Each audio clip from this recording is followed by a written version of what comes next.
and to the republic for which it stands, one nation, under God, indivisible, with liberty and justice for all.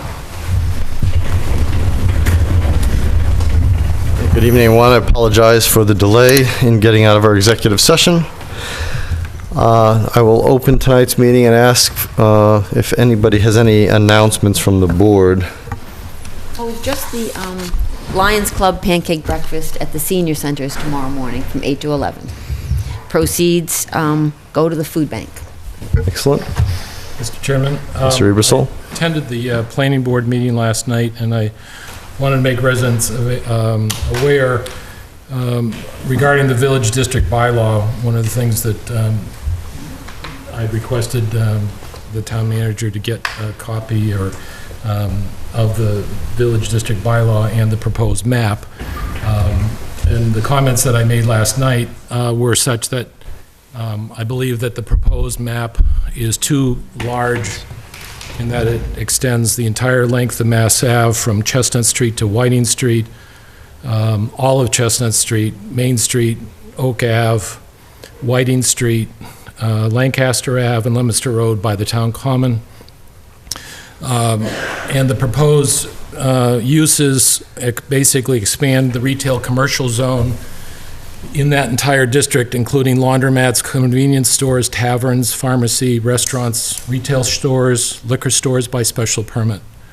I know that they are going to look at this some more and that they are going to reach out to other people. My concern is that this will decimate the historic district. There are no restrictions on major changes to the buildings in this district. I think it goes beyond the intent of the reuse of the Passios, Ritter, and primary school. And I would encourage all people to be aware of the proposed forums that they may be talking about and make themselves aware. It's not just for the people who live in the center of town. It's sort of how the town views itself as a center of town. Mr. Chairman. Mrs. Bertram. Just to follow up on that, I want to be clear that the draft that they're working from is not the final document. There was actually some members raised concerns about the district and preserving historic buildings, so it is by no means finalized.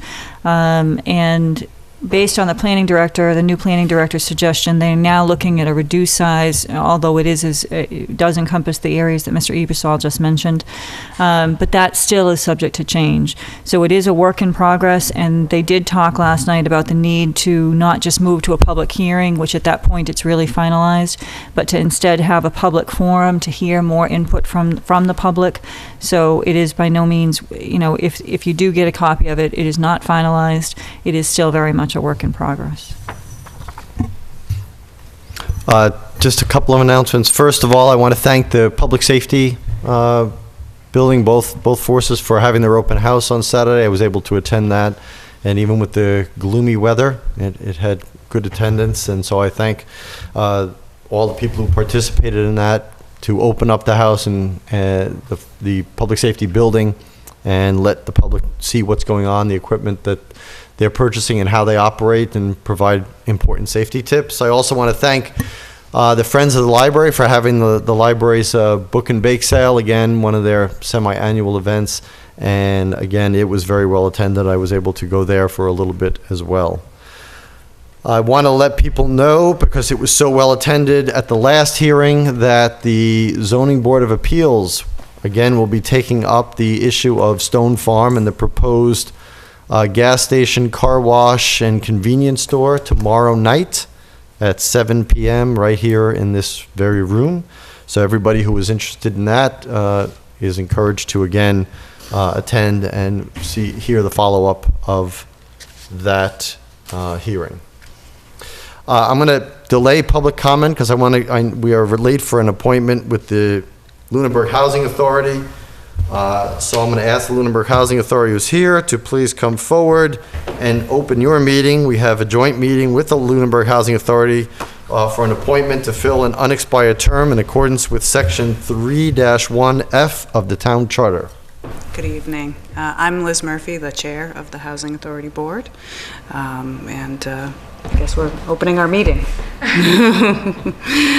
So we have a vacancy on our board, and we would like to fill it. And we have an individual who's interested and a former board member, Paul Doherty, and we're looking for support for that nomination. Sure. Has your board met with him already? Yes. We have, yeah. In the past, yeah. He was on the board. He was on the board. There was some confusion as to whose nomination was up until it was sort of too late. Okay. If you would like to come up and... Good evening, Paul Doherty, 214 Townsend Harbor. I was on the board, and there was a little confusion as to when my term was up. I didn't realize it was, because I had just been elected. And it was a one-year term. I thought it was a 3. So I missed the caucus because it was on St. Patrick's Night, being Irish. I mean, bad night to have it. And I just said you missed it, you just didn't remember it.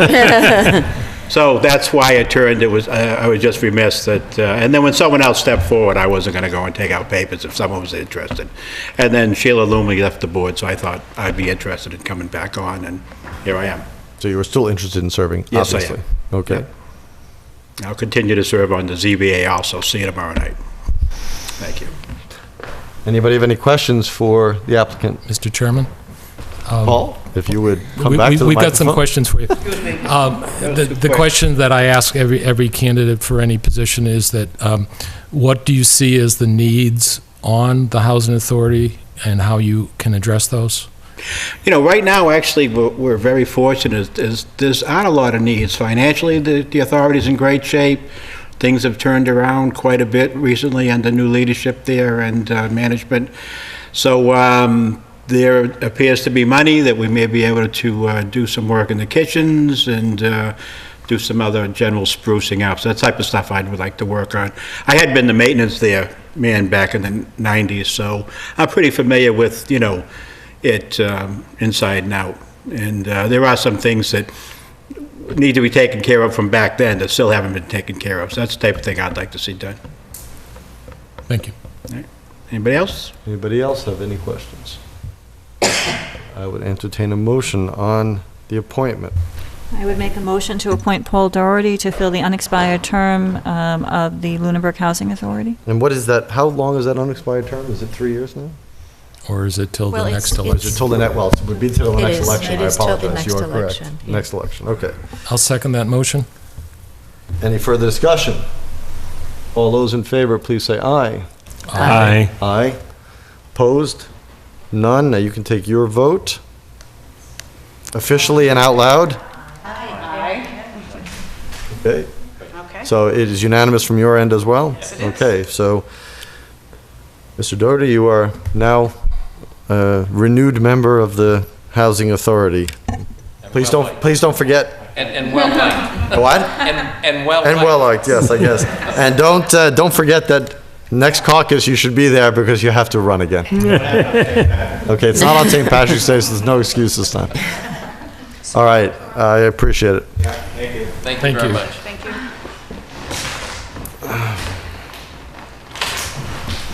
Okay, I will come back to public comment. Does anybody have any public comment from the public? Mr. Bursch. Hello, my name is Richard Bursch, and I'm a lifelong resident, small business owner, and a volunteer of the town of Lunenburg. I'm here tonight to ask that the Board of Selectmen review the current procedures for the town board reappointments. The current policy is summed up by the phrase, just because you currently sit on a board does not mean that you are the best person for the job.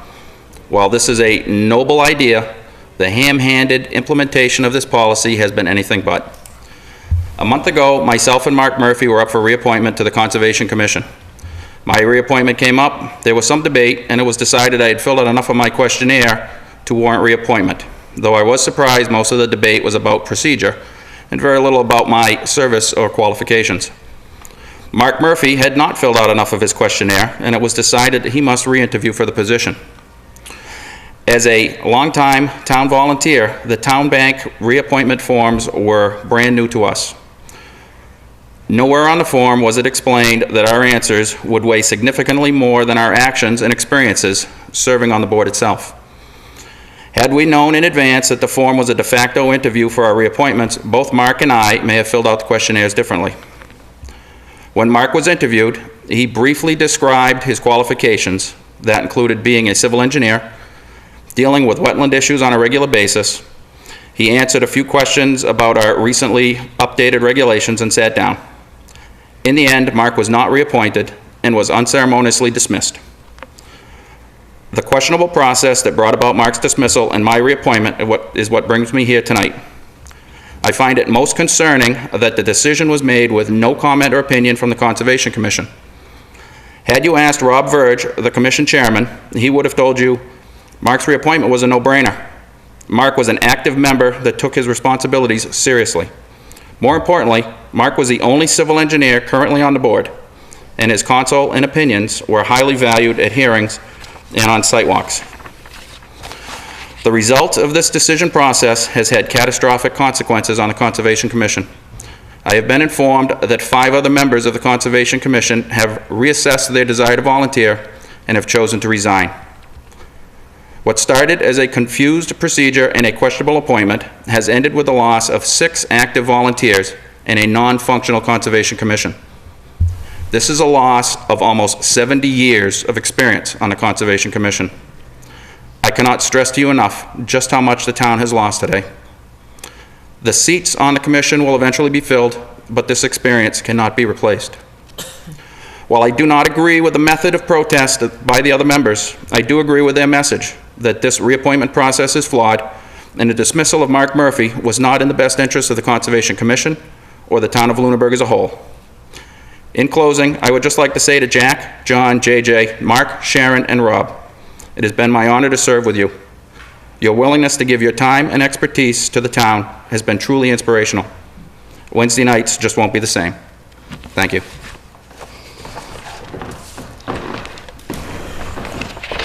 Jan Carrier, 830 Mass Ave. I'm here as the admin to the Conservation. And I have 4 letters I'd like to read.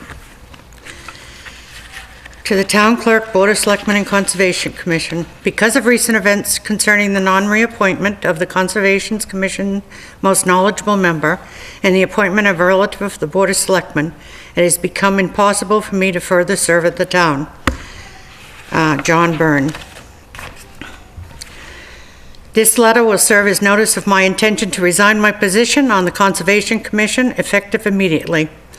Suffice to say that my disappointment with the Select Board's recent failure to reappoint Mark Murphy to a second term on the Conservation Commission would be an understatement. Mr. Murphy is a licensed civil engineer and has a talented advocate on environmental issues during his first term. To have disregarded this available insight, as well as Mr. Murphy's stated desire to be reappointed when considering appointments, was a disservice to the Conservation Commission itself, as well as the citizens of Lunenburg, who have every right to expect to be represented by the best volunteer talent available. And that was John Latanzi. I was dismayed by the recent decision to replace Mr. Mark Murphy on the Conservation Commission and the new precedent to dismiss current volunteers when a new applicant appears. The Commission was neither consulted nor informed of the date or intent of the vote. Mr. Murphy was highly regarded by his colleagues and is the only certified and licensed civil engineer who serves Lunenburg on any appointed or elected board. I am sure I speak for every volunteer that when we ask to be reappointed, we aren't suggesting that we deserve it because of longevity. We ask to continue because our performance has been strong and brought value to the town. Both the Conservation Commission and the Open Space Committee, on which I also serve, have been effective, cohesive, and productive.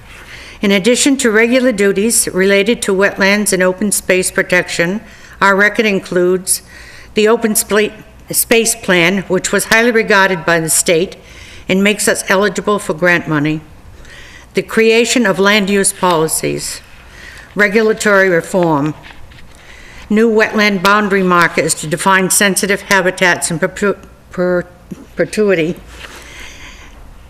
the creation of land valuation guidelines that permit us to make informed decisions, Land donations, a total of over 35 acres in 5 different parcels, the largest amount of land donated for conservation in 20 years, including 16 contiguous to Lunenburg trails in Shirley.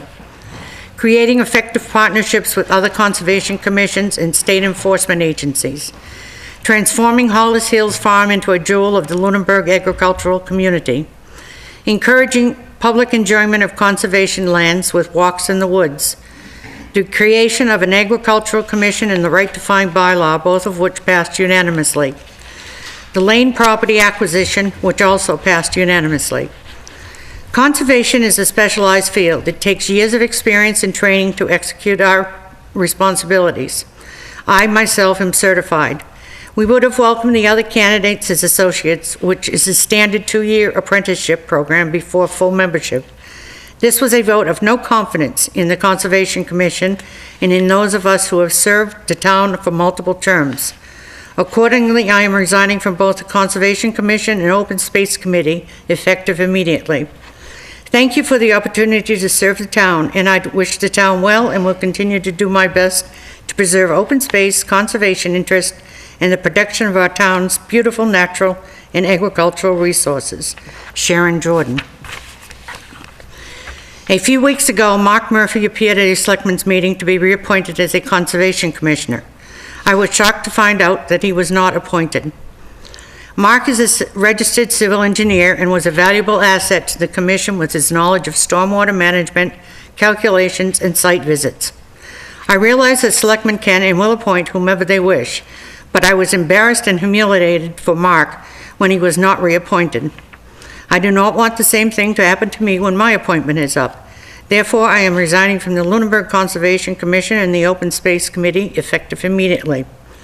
I would like to thank the people of Lunenburg and the past boards, commissions, and departments for allowing me to serve them for many years. Robert Verge. And I think you have JJ's. There were 5 members that resigned. Were any members who were resigning, none of them could make it tonight? No. I will open it up to the board if anybody has any comment. I do have a comment. My comment is, when I came, I was not at the meeting when this happened, but the meeting before, when Mr. Bursch's and Mr. Murphy's appointment form was filled out, I lobbied hard that we not re-interview people for the same job that they already had, if they had already detailed to us that they were interested in reappointment and had no complaints and no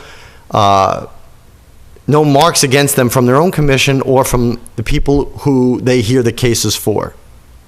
I was very clear on that, and one of the reasons I said was twofold. First of all, the reappointment form had just been adopted, and I suggested that we not use it this year, let people, and if we did use it as an easement into the process, but not put a lot of weight into it, because no one was even aware that we were doing it and it was going to be last minute. But more importantly, I argued against it because I thought that exactly what has happened tonight would happen, which is that you would discourage, not encourage people to volunteer for the town, to make people who are volunteers vie for their job for the sole purpose that the other people were applying when there are other avenues that could have been taken, I thought would be detrimental to the town of Lunenburg, and as it shows tonight, clearly it has. To lose, as Mr. Bursch said, 70 years of experience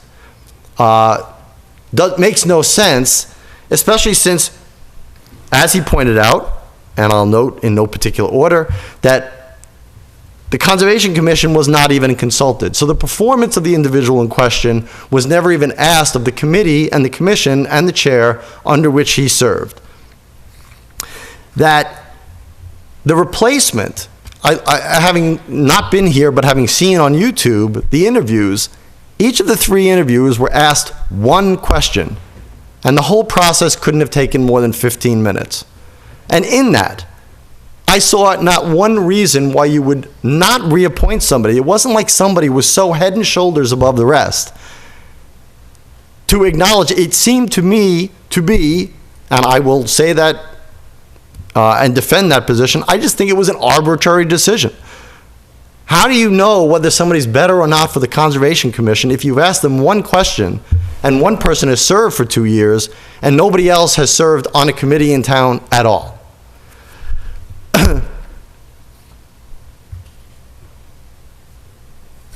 I urge the town and this board now to reconsider again the process of using that form and to implement better mechanisms, as was indicated by Mr. Verge and Mr. Bursch's comments, that if we have multiple applicants, then they should go to the board and talk to the board or the commission or committee on which they wish to serve, and possibly they can come on as an associate member.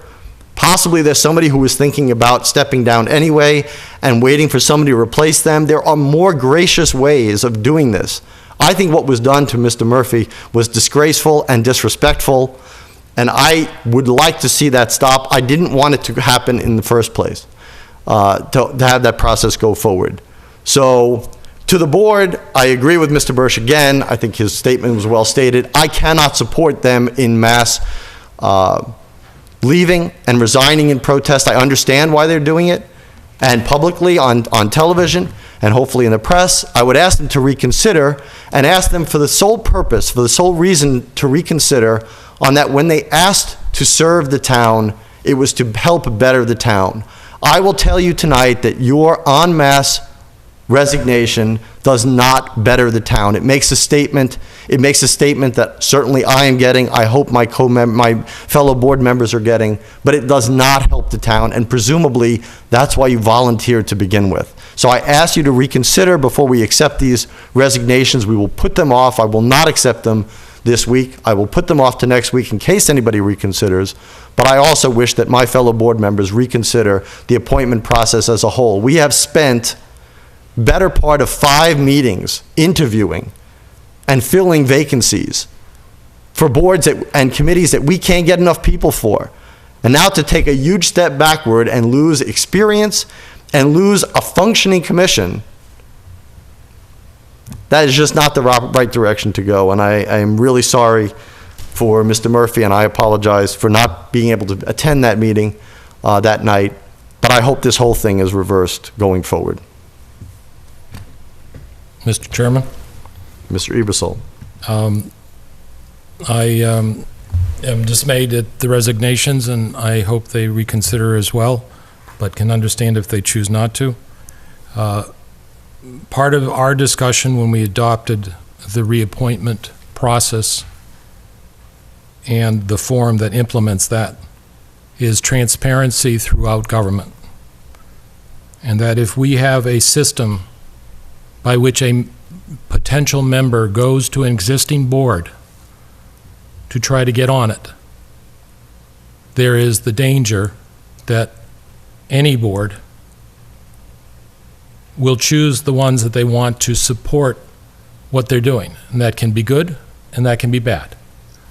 It's our duty as an appointing authority to determine the skills needed within a committee in consultation with that committee, and then determine the appropriateness of skills.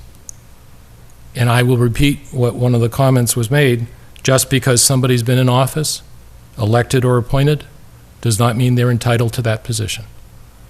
Does it mean that they need to go through lots of hoops? I would give great weight to members who are being reappointed. At the same time, we need to look at ways to encourage other people to get involved. And I believe it is to have open process by which people can get into that process. I know you disagree with me on that part, but I am very clear in my opinion that the town that I grew up in has in the past, and I'm not talking about this committee, has in the past had times when it was the old boys network. And the only ways you get rid of the old boys network is you open it up for other discussion. That may mean that we reappoint people through a discussion period. It may mean we choose not to. That's where I believe it's good government, transparent government, and will assure that this town can get new blood into committees at the appropriate time. Well, my only counter comment would be that couple of things that you said. First of all, in consultation with the committees at which they were going to be appointed, I couldn't agree more, but we didn't consult the very commission which the person was a standing member asking to be reappointed. So we didn't ask them. I also am not at all entertaining the notion that we would relinquish our ability to make the appointment. All I'm saying is that there are better ways to make appointment, and a competitive process of a sitting member on a volunteer board is not a way to foster people to come forward and volunteer for the town. There are many people who may even consider it, and if they saw what happened at that meeting, would entertain the idea that there's no way I'm going to put myself forward for that. Why would I want to do that? Especially since we could have approached, we tried to fit people in. When we have vacancies and we have more than the amount of people interviewing than there are vacancies, we try to position people into other committees. We could have talked to the Conservation Commission and like was said, could have talked to them about an associate member sitting in. We could have talked to, is anybody thinking about leaving because we have somebody who's interested? I'm not saying we should rig the system. That is not what I am saying. I understand the harm that comes with the old boys network, as you call it. But I think we're being as transparent as possible, but that doesn't mean you have to make it a head-butting competitive nature that nobody wants to participate in. That's what I'm saying. Mr. Chairman. Mr. Toll. I was also uncomfortable in the voting process, but I do have to say that to put the onus entirely on our board for not seeking input from the Conservation Commission, I think is missing a bit of the point. We're learning a process here. We're trying to, and I am the largest supporter of attracting volunteers to participate in the town's government. We're trying to attract as many people as we can to willingly volunteer. When we do have an occasion where there are more candidates than there are seats, we don't have a very good process to figure out how to handle that. But I do believe that with the exception of Mr. Bursch, who I appreciate coming before the board this evening, I have not heard from anybody on the Conservation Commission. Maybe we should have reached out. Maybe they should have come forward as well.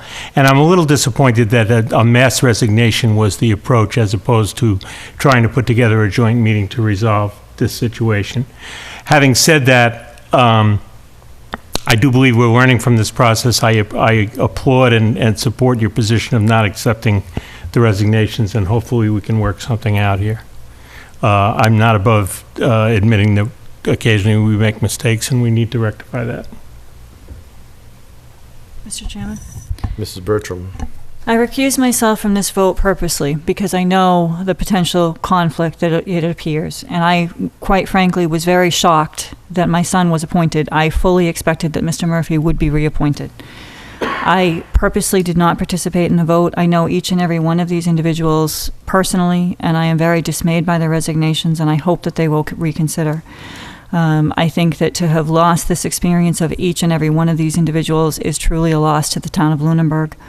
And although I do differ with the chairman about the reappointment process, I agree with Mr. Toll that we have to figure out the process and we have to fix it.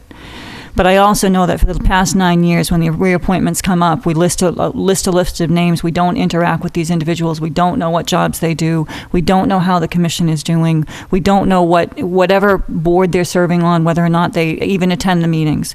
So that was why we instituted the reappointment form, to try to open that process and to be more transparent. Unlike the chairman, I do think that each and every person who wants to volunteer should come forward as similar to an election, and that was what I stated at the meeting prior to the vote. However, I will tell you that I'm very, very saddened by this, the events that have happened. But I don't think that because you're on a committee that you should just be reappointed. But that does not mean that I support not reappointing Mr. Murphy. I do know that he was a civil engineer. I have been at many Conservation Commission meetings. I know how hard every one of these people work. So I am truly, and I'm not questioning the vote that was taken by the other members. I wasn't here. I purposely did not participate in the discussion nor the vote. And I truly hope that they will reconsider. And only because it was brought up twice, I want to be clear on the record that I also don't believe that people, just because they're on a committee, should be reappointed to the committee. I want that to be clear. But without any complaints from their own board members, or their own commission members or committee members, or from people that they work with, I find it hard because it takes a ramp-up time just to get used to being on any of these boards, which are very technically oriented, whether it's this board, the finance committee, the school committee, planning board. I mean, there's so many boards. And, anyway, I just wanted to be clear that I don't believe you should just reappoint people either. But if you're not going to reappoint somebody who wants to be reappointed, you sure as well better have a good reason not to. Well, I think that we should kind of review the whole reappointment process, because why would we make people fill out reappointment forms if we're going to reappoint them unless there's something egregious that they've done? We're making them go through something for no good purpose. Why do we have to fill out the reappointment form and list what they've done because if they've done something egregious, we're going to know about that in advance, and you would assume that their boards would have let us know that. So I think we have to reevaluate the whole reappointment process. I can tell you why I voted for the reappointment form, because it was brought out that it is sometimes the only communication between the commissions and boards and committees that this board has for the members who we are responsible for appointing members to. That got really convoluted, but so it was a way to get their feedback for what they see as happening on their board. It was not meant to me as a re-interview process. It was, okay, what has been your experience? What could the board do? What could your committee or board do better? What are other members? I mean, is there some dynamic that needs to be resolved? Is there some policies you'd like to see worked on? It's just a communication form. We could get that, and we could ask the chair of each of these committees or commissions or boards to submit to us people's attendance. That would be helpful. But it was just a communication device. It was not, to me, a re-interview device. It wasn't like I have to keep competing for my volunteer job each year. The only problem, though, is that if it's just fill out the form and you'll automatically be reappointed, then we haven't accomplished what we wanted to do. No, but now you've accomplished what you wanted to do. Is that what you're saying? I'm talking about the process by which we look at the appointment of a qualified person, and I stand by my vote. I understand you stand by your vote, but by looking... Sorry. Oh. by looking at the interviews, I would really find it hard to believe any empirical evidence other than I like person A and I don't like person B and C. No, you also have the talent bank information and a resume which provided a wealth of information. And you had an interview process. Okay. Anybody else want to speak on that?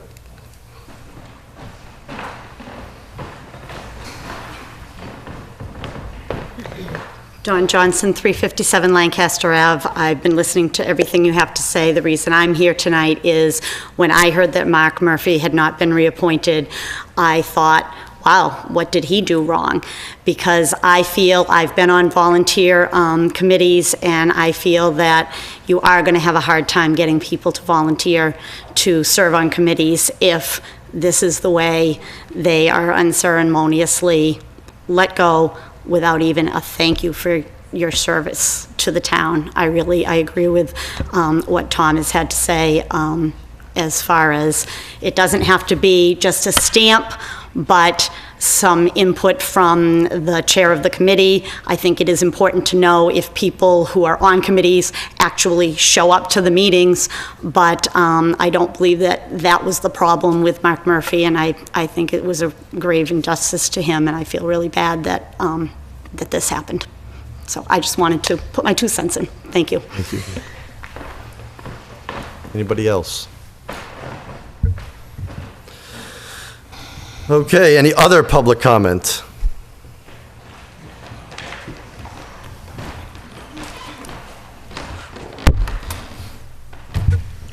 Cliff. Good evening, Cliff Worthley, 53 Woodland Drive. I'm just here to update you on the Veterans Brick Walkway project that we started. I collected all of the forms that have been turned into the town hall to our city clerk downstairs, and I just want to give a quick shout out and kudos to them down there for doing such a great job. When we started this, I anticipated maybe 20 or 30 people would step forward and want to place a brick into the walkway. I found out that there are actually 84 open slots for bricks to be engraved. I stand here in my hand with forms for 80 bricks to be done. Now, I also received a message tonight on my answering machine from Ms. Herrick downstairs telling me that she received one more form today. So that puts us at 81, and hopefully I can get that to the engraver and get it done. So the list has been sent to the engraver. 85 bricks have been delivered to Leominster Monument with the anticipation of hopefully they don't need extra, but if something happens in the process, they will have them. I actually walked the walkway this afternoon. My next task is to compile where and how these bricks are going to go in that walkway, because people want some together. Some people have purchased 2 and 4, and they want their family members all together. Some people have designated different things that they would like to see. This one with that one with this one over here, that one over there, who knows what, where, and how, and why, but we're gonna have to try and figure some way of putting this whole thing together and making it work. That's kind of where it stands right now. I was in communication with Leominster Monument today. They have all the information, they have all the bricks, they have everything they need, except this last one that I gotta try and track down tomorrow from here and see if we can make that one work also. So I am astounded by the response from the town, by the residents and by the people, and this comes from everything from veterans of World War I all the way up to current members of the town who are currently serving in the military. So I'm just astounded by it, and I just wanted to update you, thank the residents of the town for their support of this, and like to get together at some time, somewhere, somehow, and put this together, because in speaking with the town manager, we were hoping to have this completed by Veterans Day, and maybe some kind of a rededication of some sort with all of this stuff on Veterans Day. That'd be great. Okay? Thank you. And Thank thank you you for your effort in putting this together. You're welcome. Any questions, anything else? I just want to remind the board that I've corralled a couple of people to volunteer to help put the bricks in, and clearly we have some challenges in terms of timing and Right.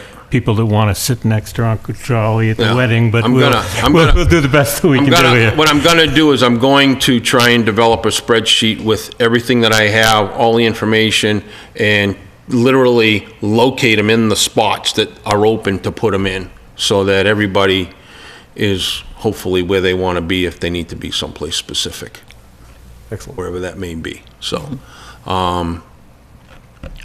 stay in contact with me, Sure. and we will get this finished. Sounds great. Okay? Thanks so much. Thank you. Any other public comment?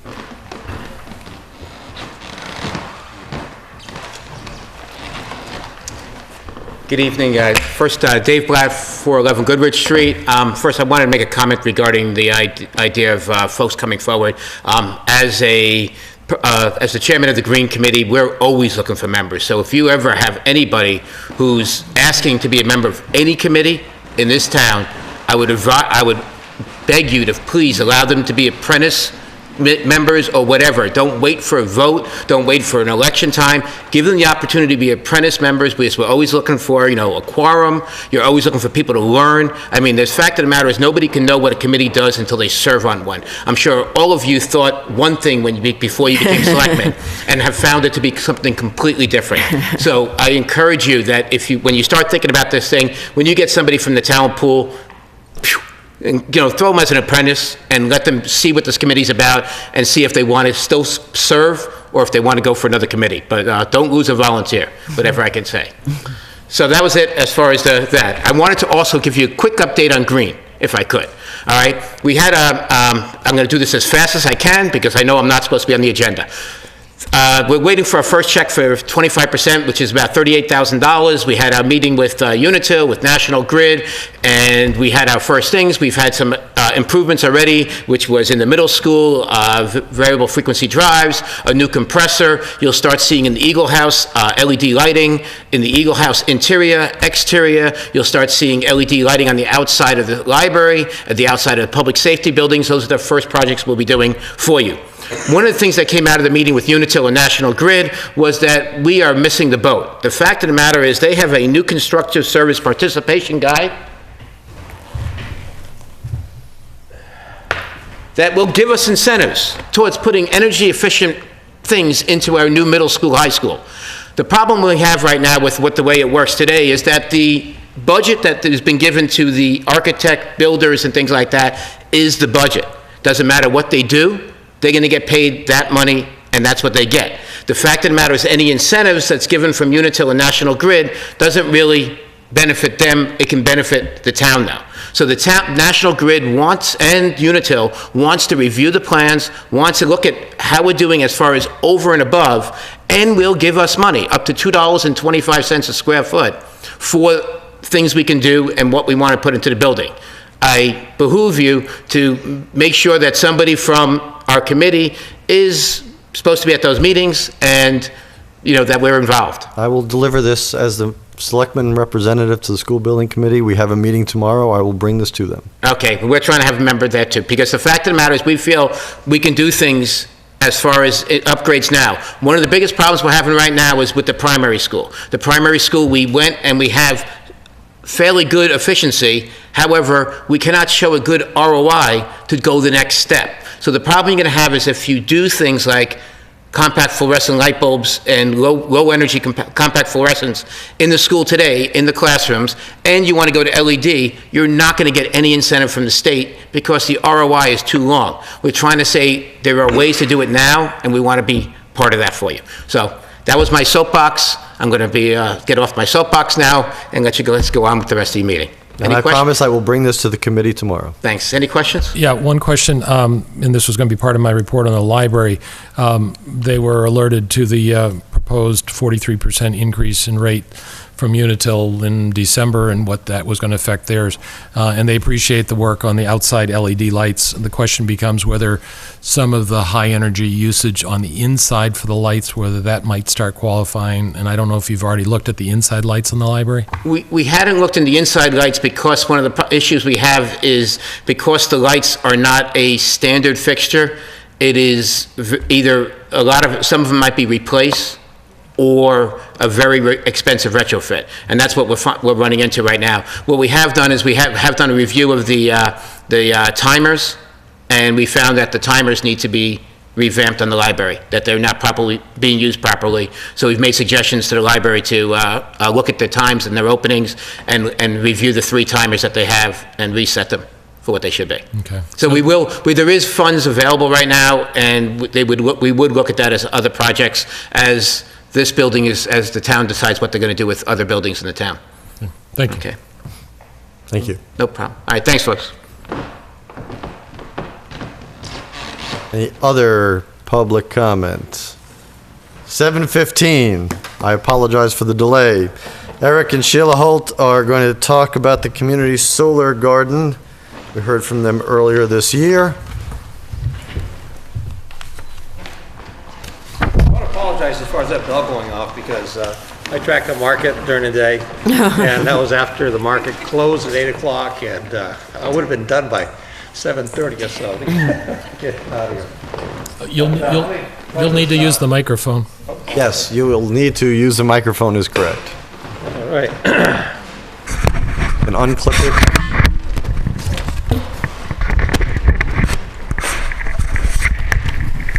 Okay, we just wait for the monitor to warm up.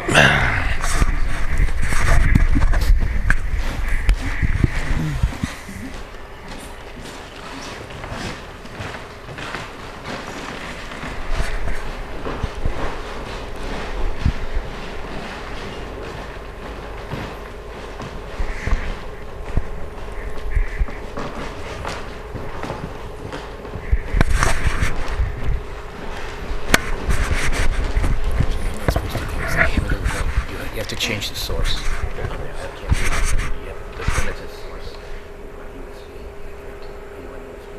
Yes, yeah.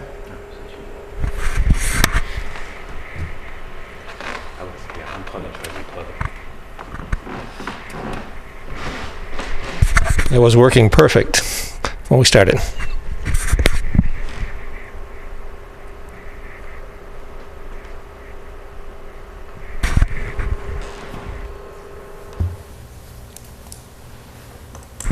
But anyways, my name is Eric Holds, and I run a company called Sunnyside Solar. We're actually here in Lunenburg, and notice as far as 978-582. We live over in Cortlandt Circle here in Lunenburg. And what we're going to do is request a limited easement as far as across some Lunenburg land. And that's so we can, off of Young's Road, to go ahead and get to the property off of John Fitch Highway. As we briefed you the last time, we're actually looking at two separate solar projects. One is on the Fitchburg side of the line, and it has to deal with some property that's off of John Fitch Highway. And the second is over on the old landfill, as far as in Lunenburg.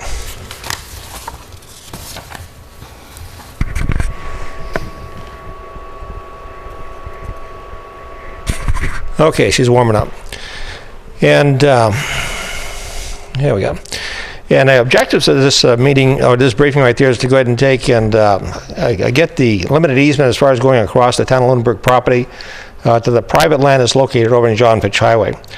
And the limited easement is not putting a 4-lane highway in, okay? All it is actually gaining access to this land, and this is what I plan to explain during this particular meeting. Okay, and our intentions also is not to break the cap of the landfill, okay? It's actually go around the landfill.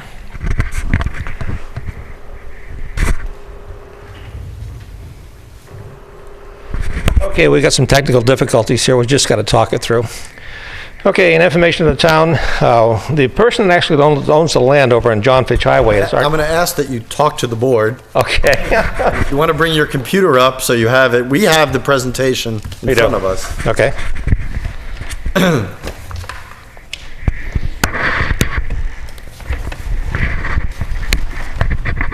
My apology, technology. Anyways, the person that actually owns the property over on John Fitch Highway has already given a verbal and also an email response as far as giving us an easement as far as any power we generate on the Lunenburg landfill across his property over to the electrical lines that are over there on John Fitch Highway. And is either to tie into the 1760 volt AC lines or to go into the 440 volt lines. And this is what it actually looks like as far as the description. You've got a briefing, copy of the briefing. You can see where John Fitch Highway is actually located, St. Bernard's athletic field. On the further down on the left-hand side right there is the Fitchburg Police Department. As far as the land that's off the John Fitch Highway, as far as the old Lunenburg landfill, Young's Road, and also as far as the entry into the town's property that's on Young's Road. Yeah, can everybody see that? Okay. Now, again, there's a dividing line as far as Fitchburg and Leominster is actually right on the edge of that dump. And I'll show you a little bit later as far as where the fence line is actually located.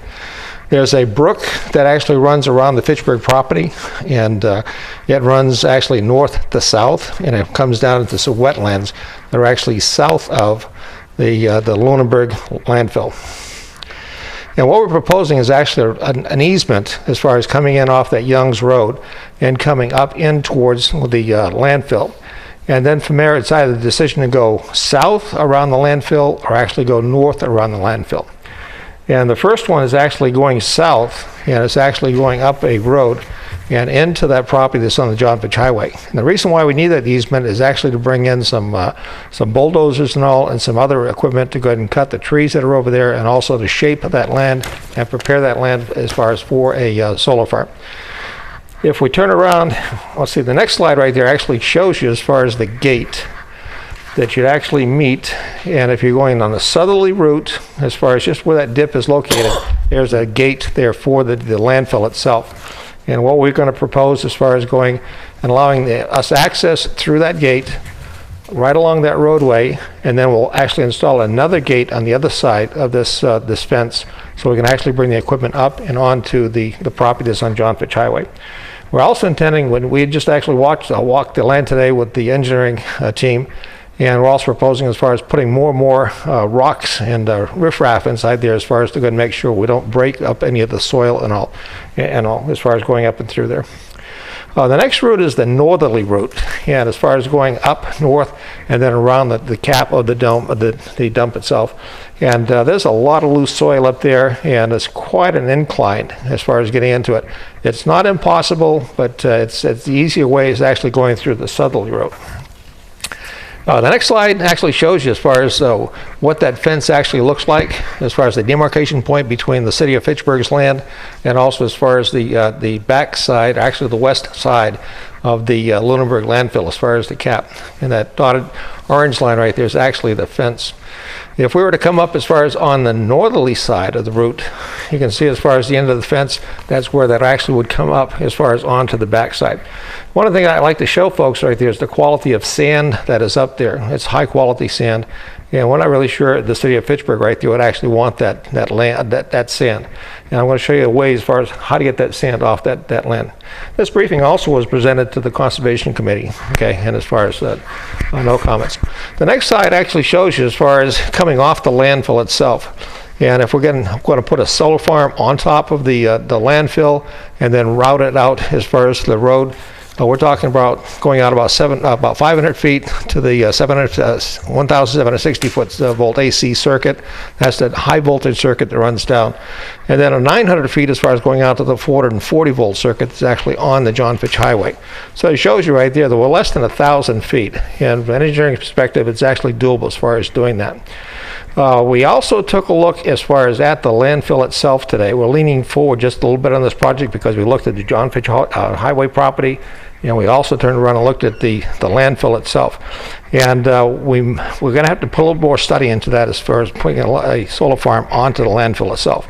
We might come back and ask as far as possibly moving the solar farm onto some unused land that's on the east of the property as far as the Lunenburg DEP property.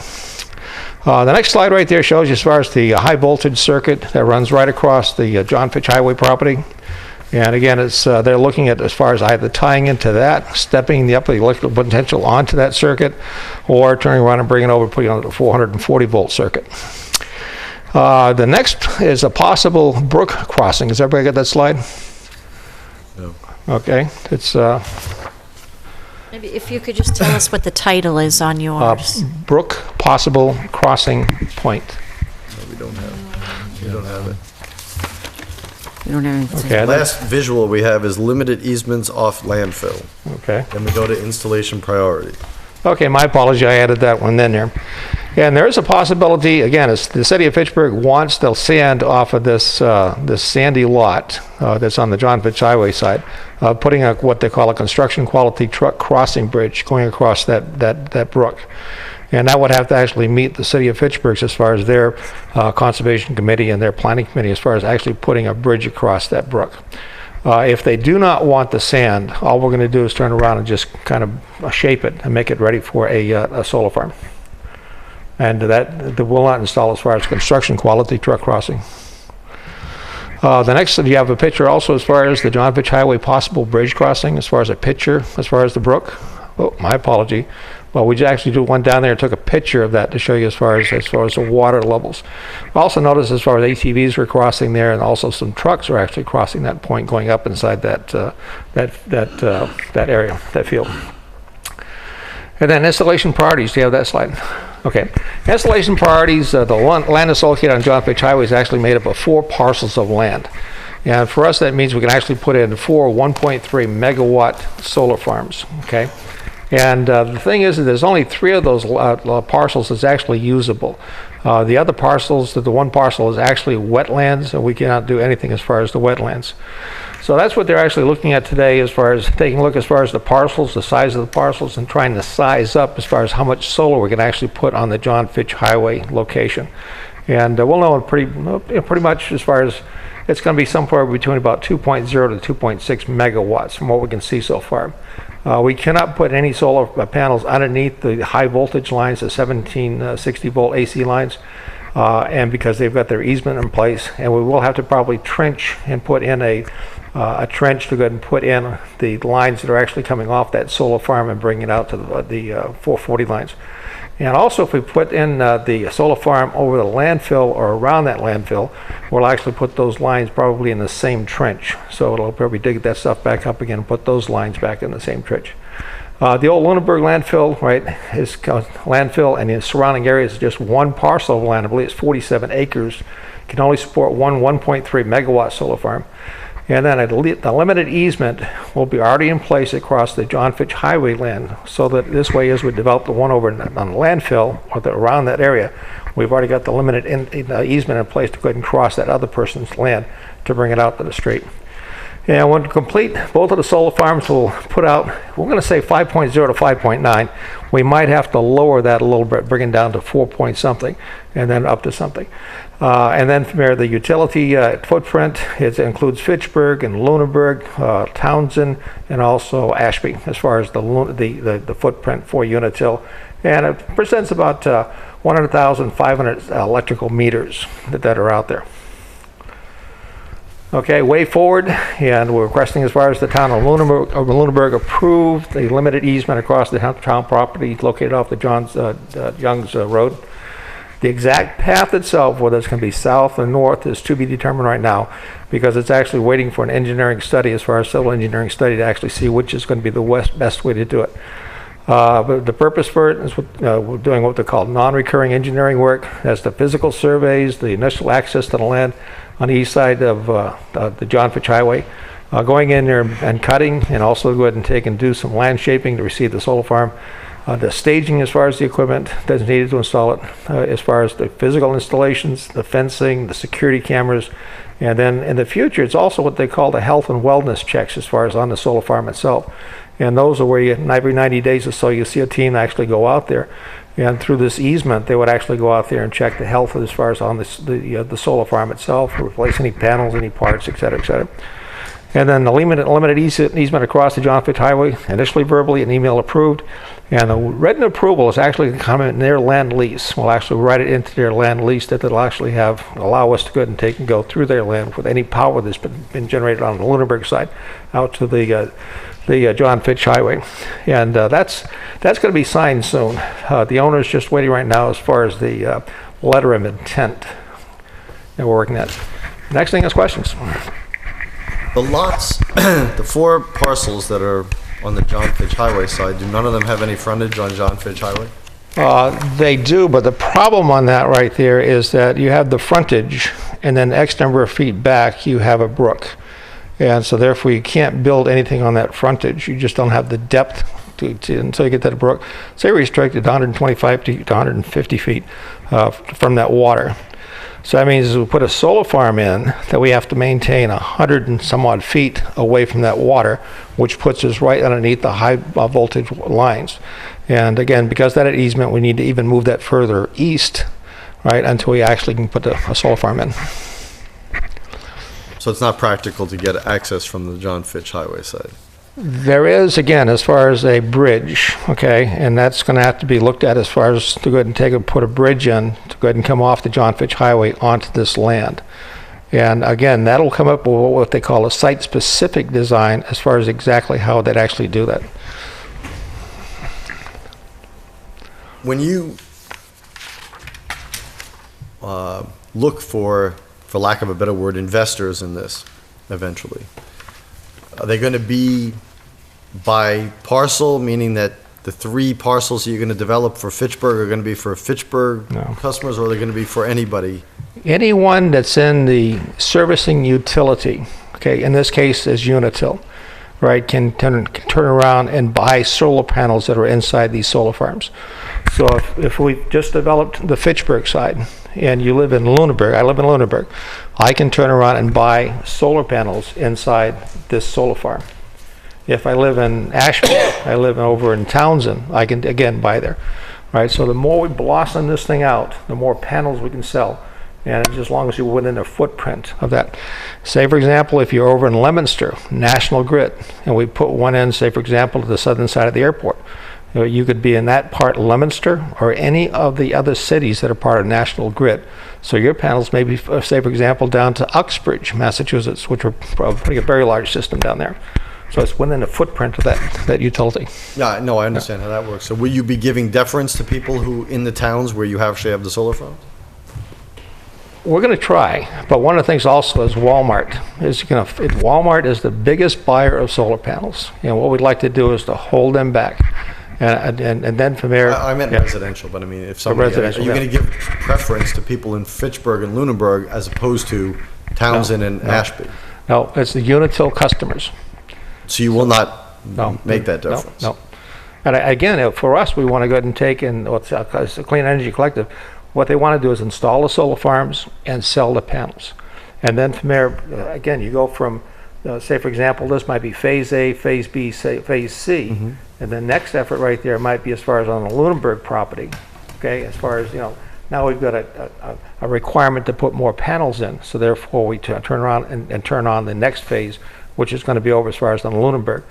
And then the next one right there might be the Homeowners Association that's over off of Flat Hill Road. So again, it's based upon a number of panels that they're actually going to turn around and have available. And again, that's why I mentioned as far as 100,500 meters that are out there. And say, for example, Bud Stillman, who's down there off of Lancaster, Stillman Farms, he uses probably about 1,000, I'll make that 120,000 watts of electricity per year. He's using probably 1/10 of a 1.3 megawatt solar farm.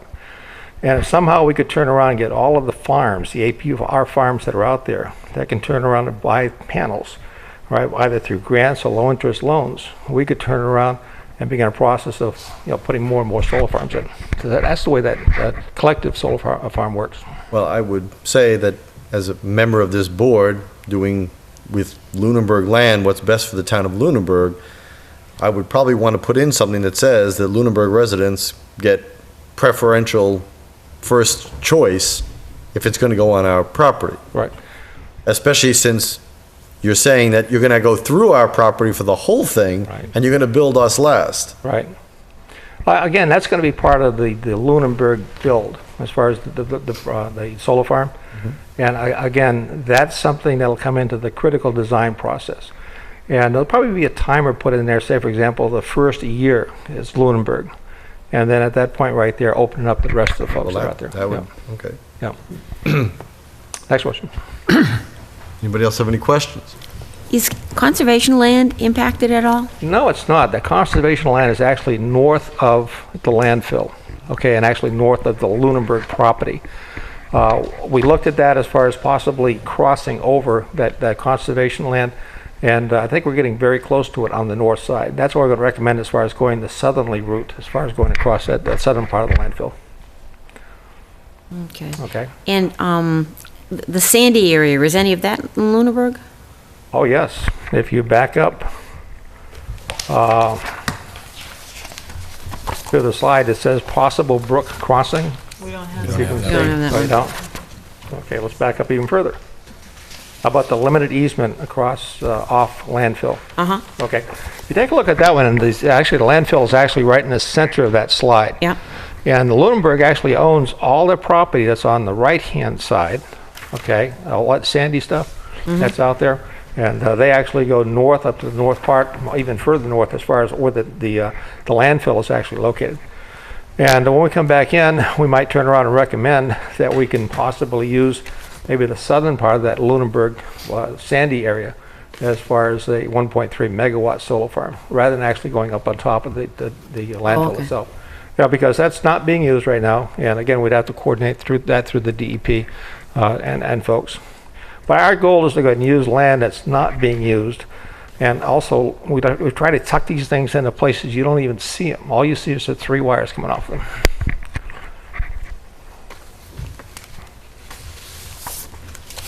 Mr. Chairman? Mr. Eversole. One question that we had before was whether the existing town meeting authorization allows us to issue an easement, or whether we have to go back to town meeting again because it's an interest in land. I'm glad you're bringing up the procedural stuff. I don't think that the existing town meeting vote would allow you to do this. I think there are two issues, and we had this before with the Tri-Town project. The board can grant a license, town meeting can grant an easement. When we, on the project adjacent to this Tri-Town, the board authorized a license, which in many respects is similar. We haven't discussed this, so I don't know if that meets the needs of this potential developer. So we have that issue. Second, it's town property. If you are interested in entertaining moving this forward, we need to issue a request for proposals, and there needs to be a response. That's a very easy process because we already did it on this piece of property several years ago. A request for proposals, and you would respond to that within the stated time frame. So that's easy enough to do. And then assuming you're looking to enter into a long-term lease, then that goes to town meeting as well. Yeah, one of the things also is that presently you can only lease your land for 3 years. Yeah. And for us to go ahead and look at putting in, just on the Lunenburg side, probably about a $2.6 million solar farm. The return on investment on that has got to be realized. So therefore, you've got to look at a 25-year lease with a renewable 25 on that. Okay, so that means that the power being generated off of that will be for 25 years, then renewable for another 25 years. That's 50 years as far as pulling power off that site.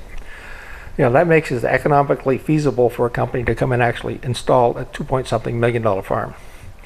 And also in the future, as far as the cost of electricity, and we're seeing it now, okay, as far as that cost of electricity is going up, that Bud Stillman that's out there and the rest of the farmers, okay, they need to run those milking machines, and they have to buy that electrical power.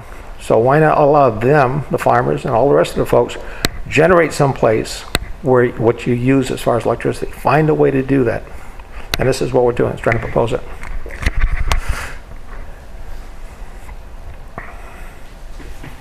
Well, I'm for it in principle. I just think there's details, that would need to be done. Obviously, some of the procedural ones the town manager has said. Yeah.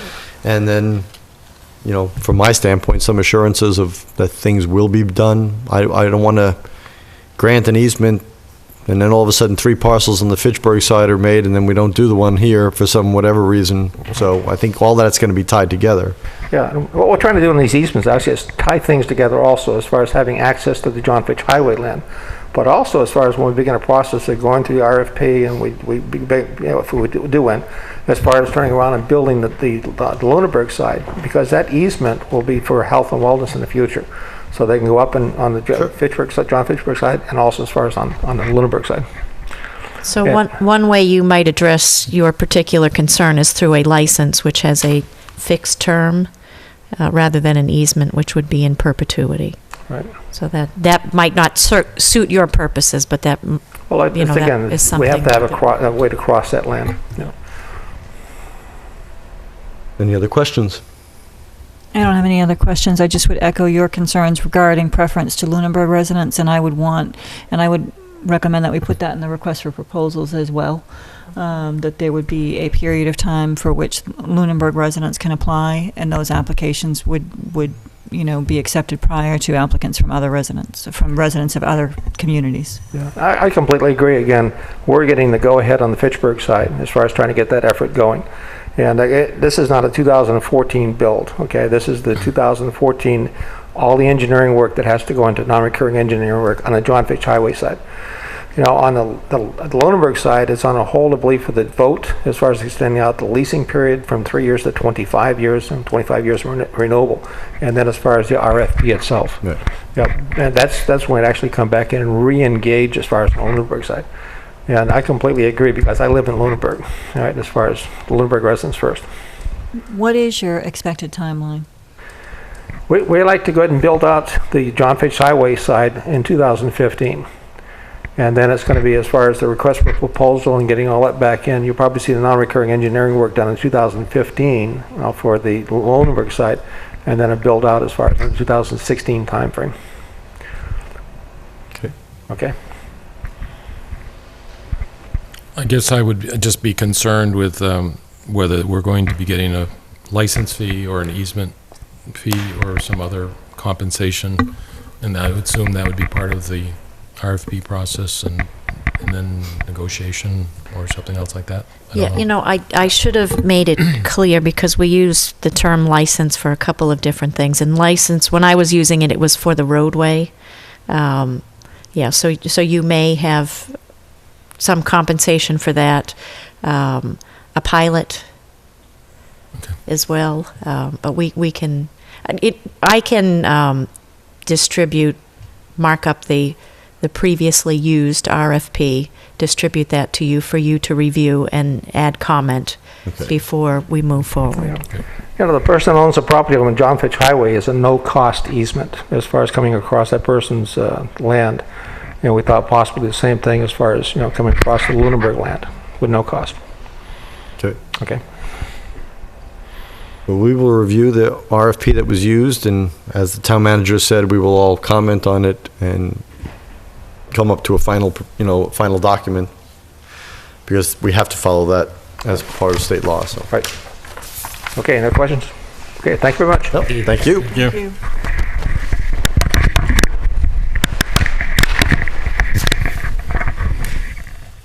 Okay, request to approve a peddler's license for Daniel E. Patton from Solar City Corporation.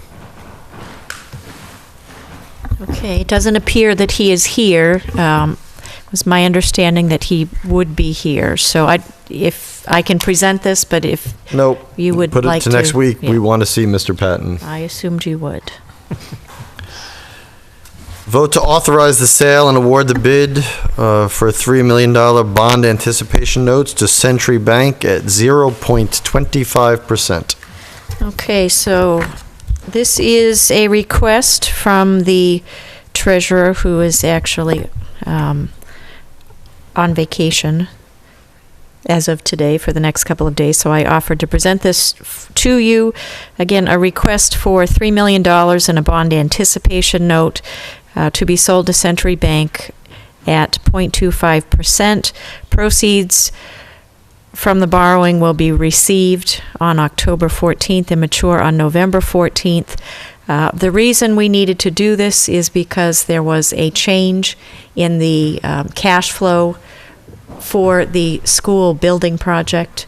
And so we needed to borrow some additional funds to get us to November, when we will be issuing additional debt for this project. At your November 4th meeting, assuming you have a meeting on the 4th, which is the election day, or your next meeting thereafter, if you meet after, I've asked our financial advisor to plan to be in attendance so we can talk about how the change in the cash flow projection for the project may impact what you want to do for both short and long-term borrowing for the project. But right now, we had a need for some additional funds, and that's what is before you. We did ask you to come in last week to sign this. You have previously authorized the short-term financing for the project, so it is something that you could do outside of the meeting, but I just wanted to put it on the record that the town did sell $3 million in a note to Century Bank. So there is no action we need to take right now? If you would vote to authorize it in the meeting, I would appreciate that. So I would entertain a motion that we authorize the $3 million bond anticipation notes to Century Bank at 0.25%. So moved. Second. Any further discussion or any questions? All those in favor, please say aye. Aye. Aye. Opposed? None. Review comments to draft hazard mitigation plan and authorize release of final comments to the MRPC. So in your packet, I have compiled a list of the comments that were received by both the board at your last meeting where this was presented and from the department heads. If you would like me to review those, I can do that. If not, I'm happy to. Does anybody need a review of those as we have them? No, it's most of the things that what we talked about at the meeting. Okay. So these have been submitted to MRPC? They have not. They will be tomorrow, assuming that you are okay with them.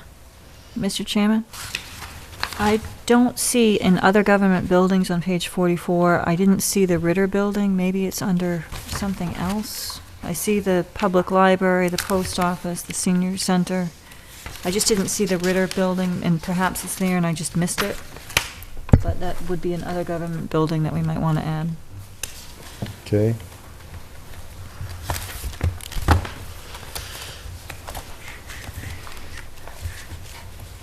And the gentleman at the meeting said that he was going to add the pet pipeline as a hazard in one section.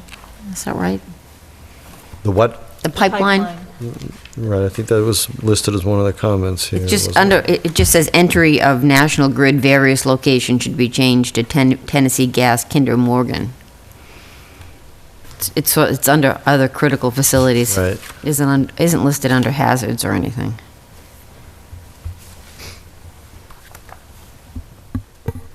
Yes, I guess that is true. This was actually talking about the existing pipeline, not the new pipeline. But the new pipeline is not there, so we really... Right. But the other pipeline wasn't addressed as a... as a hazard. As a hazard. Right. Okay, so The we... existing one. Location and hazard. Yep.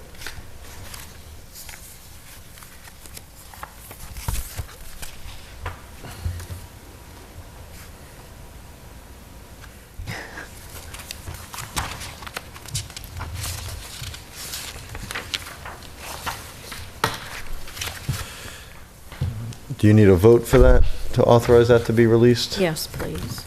So I'll entertain a motion about releasing the review comments and the additional comments we made at this meeting and releasing them to the MRPC for their inclusion into the final document. So moved. Have a second? Second. Any further discussion? All those in favor, please say aye. Aye. Aye. Opposed? None. Number 4, authorize and sign modification to traffic rules and orders, Schedule 4, isolated stop signs. So this was the official document that needed to be prepared based on the vote that you took at your last meeting for the stop sign on Flat Hill Road for eastbound traffic at Sunset Lane, and the 4 signs at the intersection of Main, Oak, and Highland. A couple of you have signed this already, but I'm going to, assuming you approve it, send it down for signature. We'd like to get the public notice process going so that we can put the stop signs up. Just a question. I don't remember doing something like that for the Mulpus Townsend Harbor. Was that before my tenure, or did it not get done? We did not. We will need to do that as well, yeah. Yes, we We originally were holding all of this and going to bring the full document to you, and this gained some momentum, and it got put to the front of the Well, it list. seems like a simple enough form that we should be able to have this hopefully for the next meeting for Mulpus Right, and and when- Townsend Harbor. And when do we expect to go through the traffic rules and orders, the draft that we were given some time ago? It has been fully reviewed by all departments. There were a couple of questions that the police department kicked out to town council to review, and I'm awaiting for a response from town council. So, at this point, I would say in November, hopefully the beginning of November. Okay. Okay, minutes. You have one set.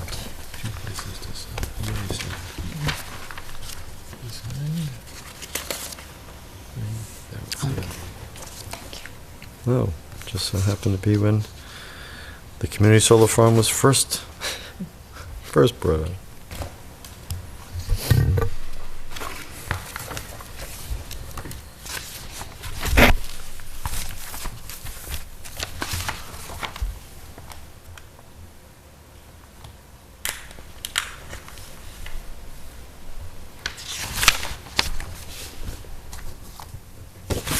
And warrants. Payroll warrant in the amount of $672,966.91. Payroll deduction warrant in the amount of $510,847.78.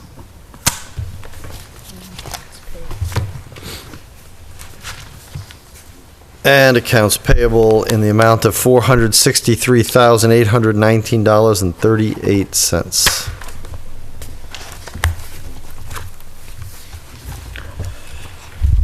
Action file issues. It was raised earlier tonight about the Lane property, and I think some of that was subject to waiting for a grant. We have, I assume we'd hear of it, but we know what the timetable is on that? This fall. Okay. Yeah, I had actually visited the Lane property with a member of the reviewing committee on the grants with Brandon Kibbe. We walked the property. She did take a look at it as part of the application process. They're hoping to get word out before the November elections, but could not commit to that. Okay. Thank you. Any other action file issues? Committee reports. Board of Health. They're meeting this Wednesday. Building reuse. Yes, Mr. Chairman, the Building Reuse Committee met last night, and I'd like to give you a brief status. As a result of the various televised and newspaper discussions of the potential future building plans, the committee felt the need to reconfirm what it believes its charter is. 3 bullets: to do the appropriate staff work to assess current and future maintenance and capital costs for town-owned buildings, to evaluate the market potential of buildings deemed surplus, and to recommend a course of action and assist in the planning and execution of the renovation, demolition, or sale of any space as directed by the town. And it was discussed and felt important that we kind of re-emphasize that we're a recommending body and that decisions are made by the appropriate town committees and bodies. In terms of status on the particular buildings that we've discussed in the past, the TCP building, the TC Passios and the Brooks House, we're taking no action at current time. The school committee is to decide the boundaries and the timing of any excess property, and we're waiting to hear on that. With regard to the Ritter and the old primary school, we're taking no action at this time. We're awaiting any changes to the village zoning bylaw that would affect potential use and market assessment. And in terms of the town hall, we're reviewing renovation plans and costs for current capital needs and potential future use. So the budget implications of those things are for all 5 buildings. We feel our role is to help ensure that the maintenance and short-term capital expenses are budgeted and expended to minimize future market price loss of any of those buildings.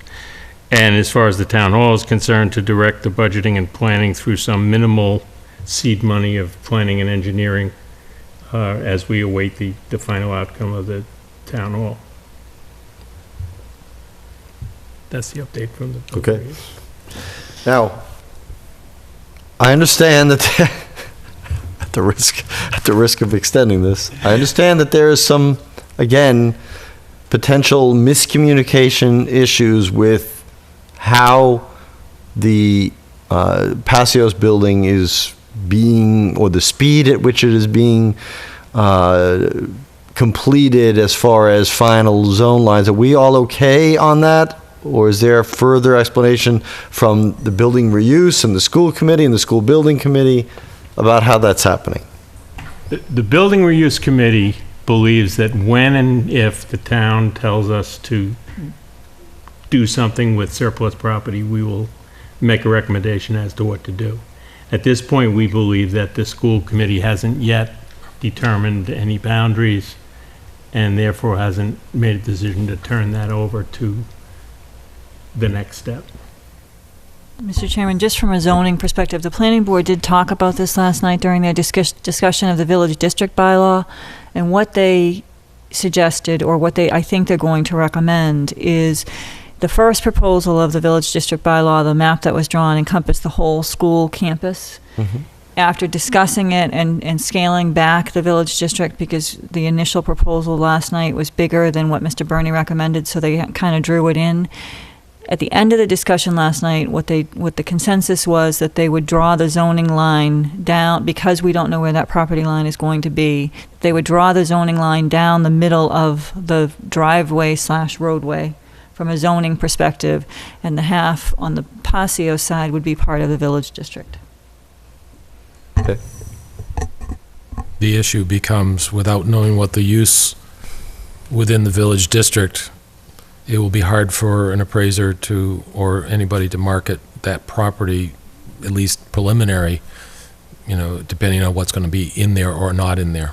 That's part of, you could get a realtor, I'm assuming, to give you an opinion based on the proposed, but you wouldn't want to go back to that realtor every time they made a change until it's finally adopted. So that's part of the who comes first process. But everybody, I understand, is working to the best of their ability, whether anybody's making decisions in any of the committees.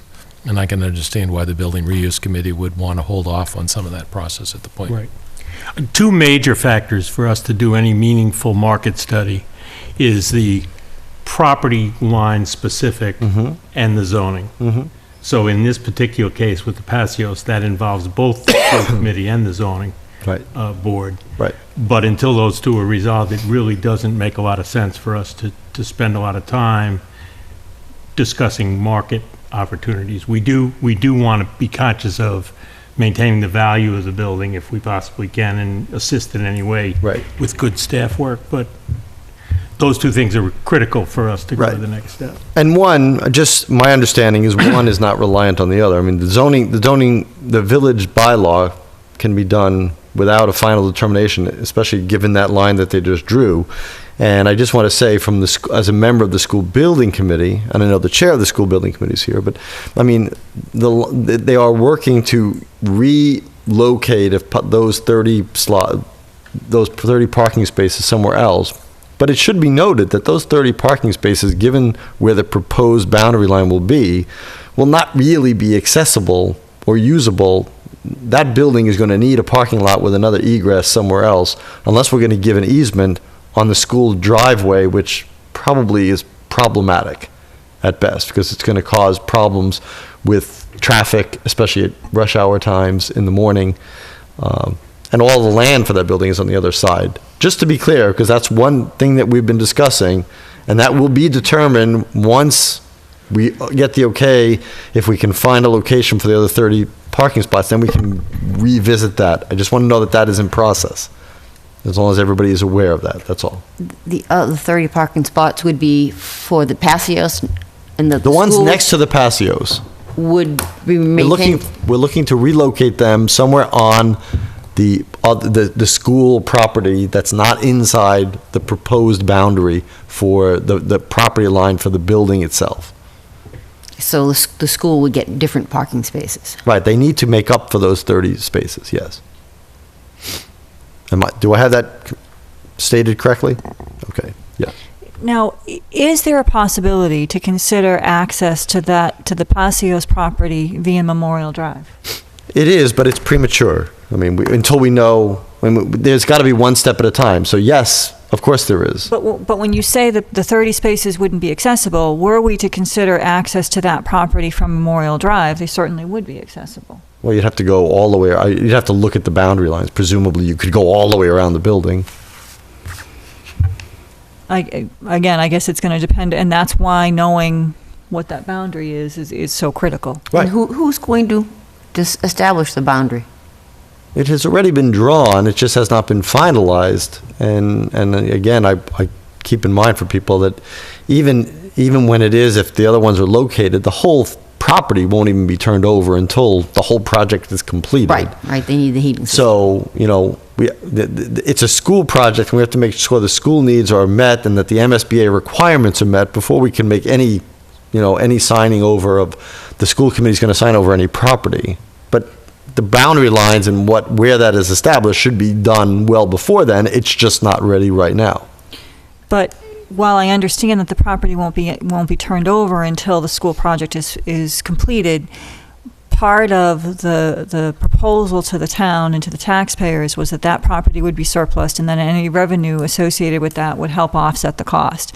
And marketing this property is going to be a very time-consuming, lengthy process. So the sooner we can determine what property it is we're marketing, the better off we are as a community. I don't disagree. I'm just saying that the process takes time, and I agree with you. I mean, I just want to put to bed the idea that there's some kind of lethargy going on, that things aren't moving forward where they could be because there's not enough energy putting into it. Things are going to take time to get them relocated and to get everybody set and make sure everything that's completed, that's part of the school project, is completed. So they need that flexibility to say, okay, we don't need any of this. And at that point, I think they'll make the determination that it's final. But we're not there yet. Do we have any idea when we will be there? I don't know that we can commit because we're working with the MSBA and we're working with the architect to relocate the parking lot. So I don't know that anybody's given a deadline date to do it. But we understand, the people on the committee understand the need of the marketing that you have, described. We understand that. And I think it's important, what we're saying is there are a lot of assumptions being made, there are a lot of versions of different maps that are being discussed. Mm-hmm. And we're trying to take a position at this point from the Building Reuse Committee that until we see what we have to work with, they're nothing but assumptions. In terms of access, in terms of zoning, in terms of parking, they're all part of the marketability, and we don't have that at this point. And I understand that, yes. One of the questions that came up last night at the planning board meeting when they were talking about the zoning in the district bylaw is, are we going to have a fall town meeting, and if so, when? As was discussed at one of our prior meetings, there is no adjustments that need to be made, so we have not scheduled a meeting, and if there is one, it would be January or thereafter. So one of the questions the planning board had last night is, do we envision having a special town meeting, or are we going to just go with our annual meeting in May? Because they are earnestly at work on the village district bylaw, and if they are going to plan a public forum and a public hearing, they'd like to have some sort of idea of the timetable. Okay, good. I wanted to say something anyway, so that was one of the things on my item. I did want to talk about the special town meeting because I've heard 15 different versions of what I said. I think you repeated what I said. There isn't any reason for us to schedule a date for a special town meeting right now because nothing is ready to move forward. And I don't understand why scheduling a date makes people work faster or slower. If we need to do that, then I guess we can do that, but you have a list in front of you of your agenda items, and on the back is a list of outstanding town meeting articles. I can tell you, the unpaid bill for $14.33, that's ready to go. Let's have the meeting. So would you like to pick a date so we can do that? The meeting would cost more than that. There isn't anything else on this list that is ready to go. So as soon as somebody's got something of substance ready to go, we can schedule a meeting. But I hope people are not completing work they need to do because we don't have a date scheduled. The second thing I wanted to offer is, does it make sense to have a meeting of all of the boards and committees that are involved in this discussion, because the most talked about item on every single meeting seems to be the Passios building. We're talking about it here, and we have a representative from the school committee. The school committee is going to have it on their agenda, and they'll have a representative here. The planning board's talking about it. Building reuse is talking about it. are we at the point where we all need to just sit down so we can hear, put everything on the table and everybody can share their opinions and just get it all out there? I would think so. I think that would be an excellent idea. Great idea. So we can schedule a meeting. Do we want to schedule a meeting of all the boards? Well, whoever needs That's like a to be small cavalry involved. charge. I think so. I really do think so. I think that having representatives is great, but to be able to ask questions or see a presentation or understand, and as discussion occurs, you come up with questions, I think it makes more sense to try to have a meeting of the various groups involved. So one date I would offer, I believe we have on the books, October 20th is a Monday. You already have a joint meeting with the planning board to talk about the economic development element of the master plan. I'm not sure how much time either board envisioned on that, but maybe since we already have 2 boards committed to that night, we could work to see if other people could be available and you could have that as a second item. I think we should reverse the order because this is related to economic development. Yep. That's.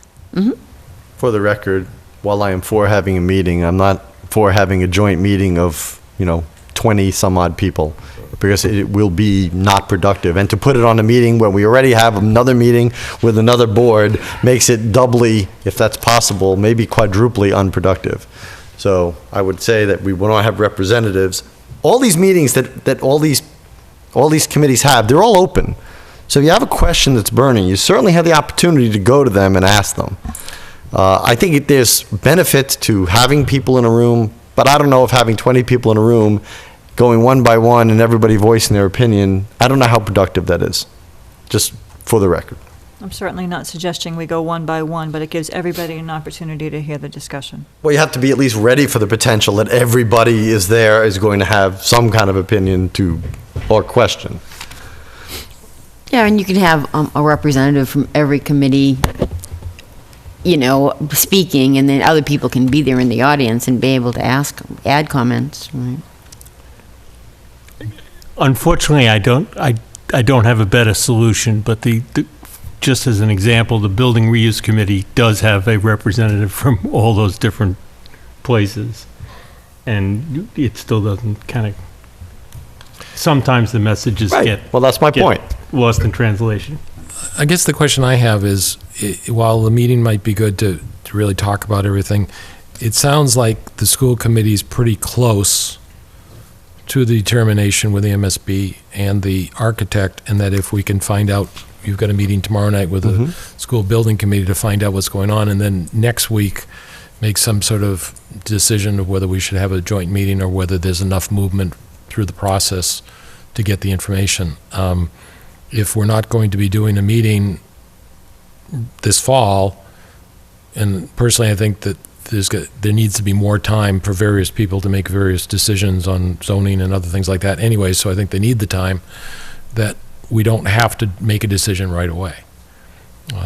But we are spending a lot of time talking about it. That's the thing. It would be good it doesn't seem like that complex an issue. Well, I think some of the reasons that we're talking about a lot is because I think there's some miscommunications, and I think very innocent miscommunications, but in miscommunications nonetheless. And I think it's important that we, state where we are in the process. That's all. I think some people wanted things to happen much faster, and the process is the process. I mean, working with the MSBA alone is an arduous process by itself, and we just want to make sure that I think the school committee, the school building committee, and all of us want to make sure that we don't rush into saying, okay, this is the boundary line, only find out there's a reason that we can't do it and we have to make some adjustment, and then it looks bad that we already committed. And we wanted to just make sure that it's the right one, and that when we say it's final, that everybody agrees that it's final, that it really is final. I think that's what we're talking about. So we're going to try to meet jointly? First of all, I would not recommend that night if we have a meeting with the planning board on economic development, because that alone is going to take a couple hours, I would imagine, because nothing takes less than a couple hours. Well, there was a suggestion to wait until next week to decide. Maybe the conversation you're having here will spur some other conversation, and, I mean, we can put it back on. And I will bring this to the school building committee. I mean, the chair is here, as I said, and I know another member of the building reuse committee is here, so, you know. Is there anything either of you gentlemen would like to add? Okay.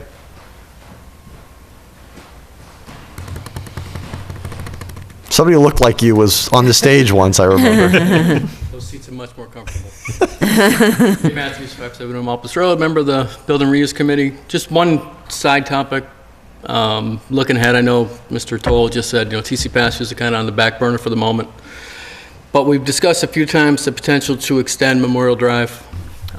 Damon McQuaid had suggested at one point that if we extended that out to Mass Ave, that could alleviate some access issues, that could alleviate frontage issues, whatever happens with the town village bylaw in the future. That needs to, I don't know where that comes from internally in government. I presume it starts with the Board of Selectmen, perhaps, town manager. So we need to find out if that's even a viable option. And, the sooner we can do that, the better. But I just want to clarify, but Memorial Drive does go to 2A already. But next to the library. Right. You were talking, yeah, it takes a turn. Yeah, it takes a turn right around. I'm assuming you mean going straight forward. Going straight. Like where the gate is right now. Right, have the gate, yes, all the way from Main Street, have it loop all the way to Mass Ave. So extend it in front of the Passio School and come out the existing driveway. So that would be, that's not the current Memorial Drive, that's a driveway. Right. So we'd have to lay out the road and the planning board would be involved in that, so. Okay, so that's something that it would be good if we could kind of get some clarity, if that's even an option going forward. If that's something you folks would support, just to get some ideas of, how that would work. Make sure we get the width and all that good stuff. Sure. And then that can all be rolled up, for development later with whoever purchases that property. That can be on their dime, et cetera. But we really need to know if that's going to be a viable option. So that's something that, even though we're not working in Passios currently, if we had that lined up, it will inform us later for what's a viable alternative. So. But this also relates to the property line issue, because understanding where that line is going to be is going to affect how that road's going to be laid out. Sure. I mean, I think, as Mr. Alonso noted, I mean, it's been pretty well laid out by the school building committee, by the architect. It just needs to be finalized. And I know the concern with them, with the school committee, is making sure that there's no setback concerns with the new bylaw. So it's kind of a chicken and egg thing going a little bit, but it can be addressed. But then also, if that means that now Memorial Drive goes out to Mass Ave, and now we're starting the entrance to the school off of Memorial Drive as opposed to Mass Ave, it's a minor little thing, but I'm sure the MSBA is going to want to know about that as well. So it's something, if we can kind of sort that out now, it would help. Or the next, not now, the next few months. But I think that has to come from you guys, so. And that might be appropriate for some discussion with our new land use director. Yes. For some recommendations. Yeah. So, thank you. Thank you.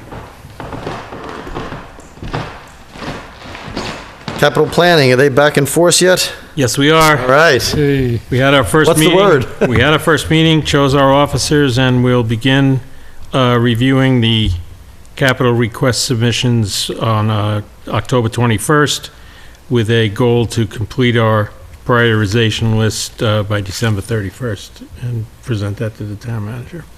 Excellent. Finance Committee. They held a joint meeting with the Parks Commission at their September 25th meeting to kick off a discussion of future repair and reconstruction costs for fields, especially the turf field, and user fees, etc. I know that's been something that we've discussed as well.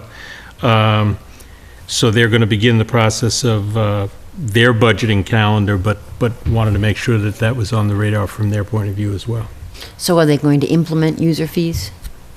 Not determined yet. They initiated that discussion, and they want to have the appropriate people be part of that discussion and make that Because they used to have user fees, right? Yes, very well so. Yeah. Yeah, we need with those two, with the Finance Committee and the Planning and the Parks Commission, and with us, we really need to institute a plan going forward, because we are going to be met, as they noted, with a $700,000 resurfacing or returfing bill, and we need to find out how we're going to come to that, and some of that's got to be recouped from fees. Those organizations that are using the field. Right. Right, and I mean, a financial overview of fees that have been in place in the past, what the account has in it, how that's all working from a budget standpoint would be helpful during that discussion. Because there aren't any fees right now, right? Well, yes, there are fees, but for whatever reason, they were not collected this past year. And my point was the Finance Committee has taken the responsibility to begin the process of answering those questions. Right. The fees that people are referring to were tied to the debt service on the project. So when the debt service expired, the fees were not collected. So they were not Not indiscriminately stopped. Right, payments to support the debt service. Although, again, at our meeting 3 years ago that we had with the Parks Commission, we specifically stated, and we all discussed around the table, saying that needed to go forward because eventually, again, we will have a debt service that we need to pay off, and somehow that got dropped. Right, and the discussion was to actually increase those fees to deal with the covering of the turf field. Right. So it certainly was never my understanding that those fees would be stopped based on debt service. So we do need to reinstitute them for the same reasons they were from the beginning. Library Board of Trustees. Library trustees met on September 18th. A couple of major items. They have started the process of short and long-term visioning to see where the library will be. Technology, other things like that are changing how people access the library, community center of the building. They are connected to mass broadband for CW Mars only. Mm-hmm. So somehow they get connected because they had to, because that's how the system worked, but they're still on Comcast for the rest. Then they also talked about their budget and energy costs. They've been in contact with both John Londa and the DPW because they work with the maintenance of the building. They're trying to get a handle for what the projected cost would be.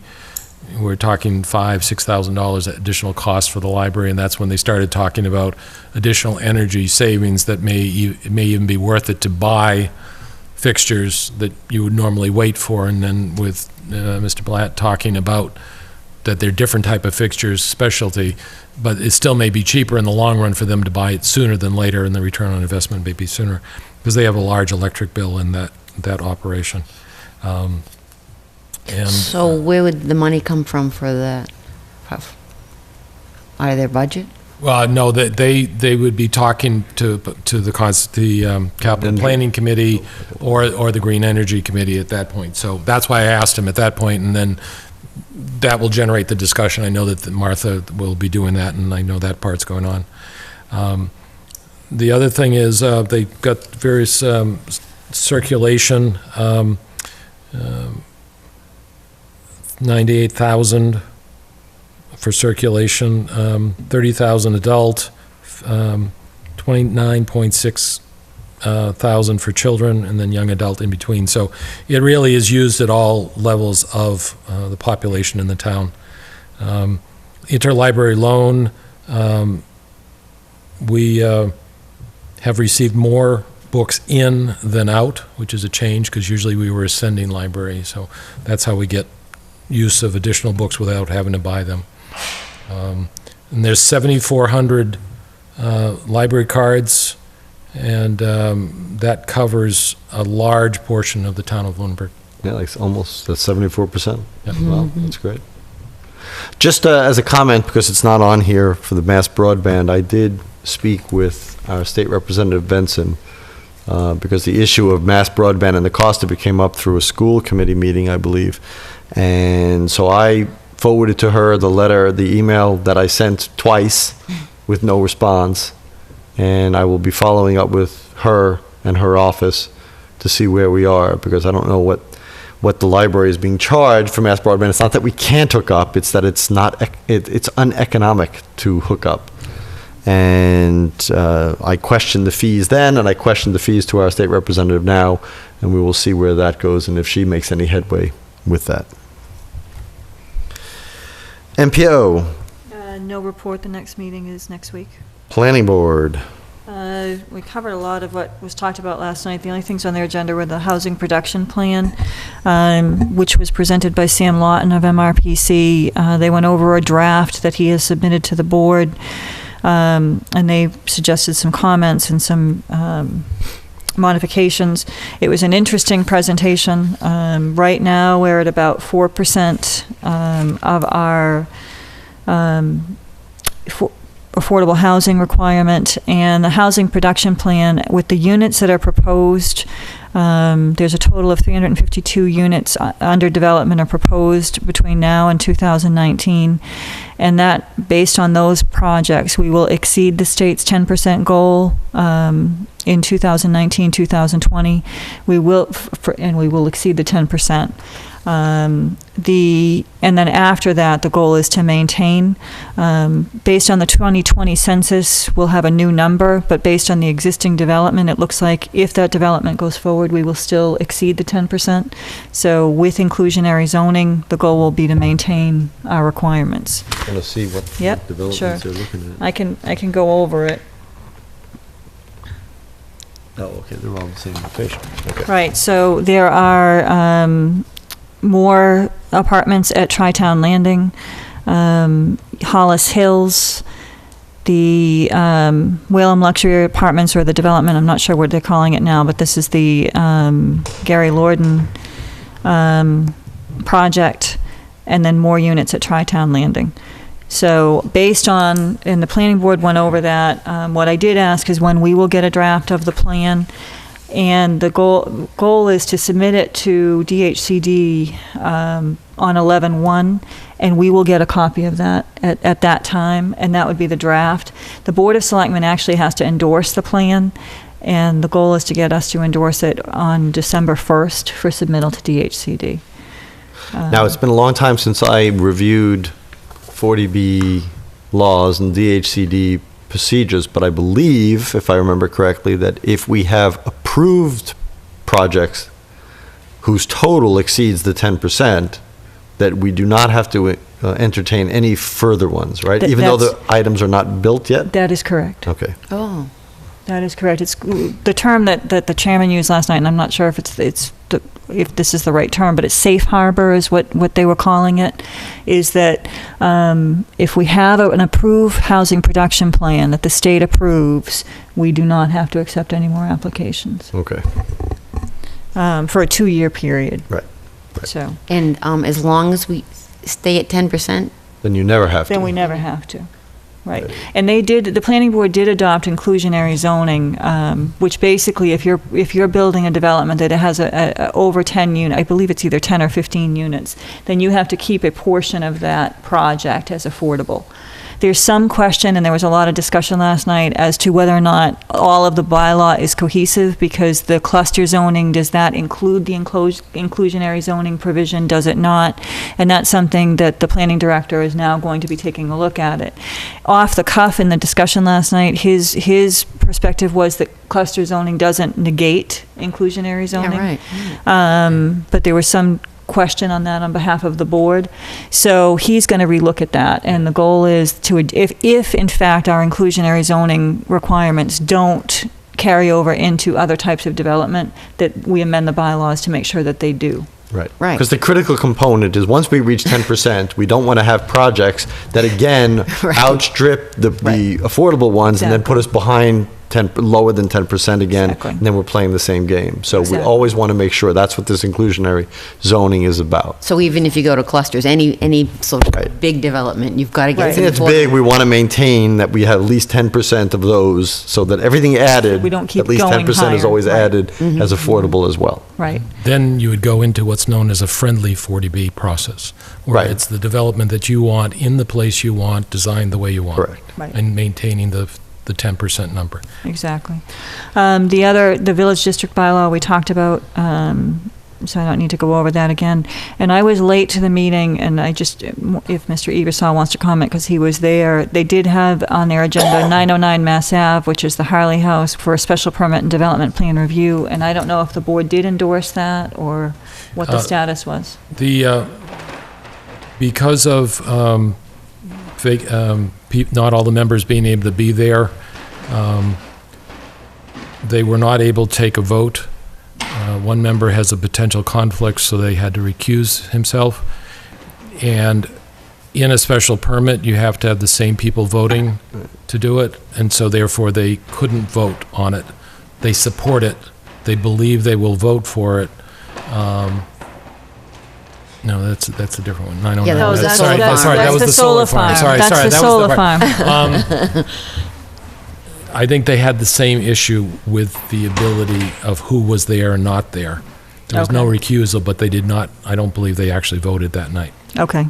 So as far as the solar farm, there was a discussion. There's a hearing scheduled for next Tuesday on the solar farm on Flat Hill.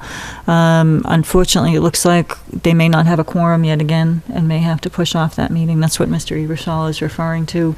And again, the planning director was going to look into the potential conflict of one member to see if in fact there is a conflict and whether or not they can go forward, because the property owner has indicated that there is a financial burden if they continue to move the project out. They've tabled it twice, I think.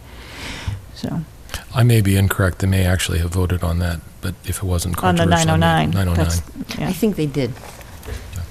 So Before we go forward to PAC, well, PAC we don't have to go forward to, but I want to go back to the Finance Committee and report that, because it's not on here, but the Finance Committee Appointment Committee met last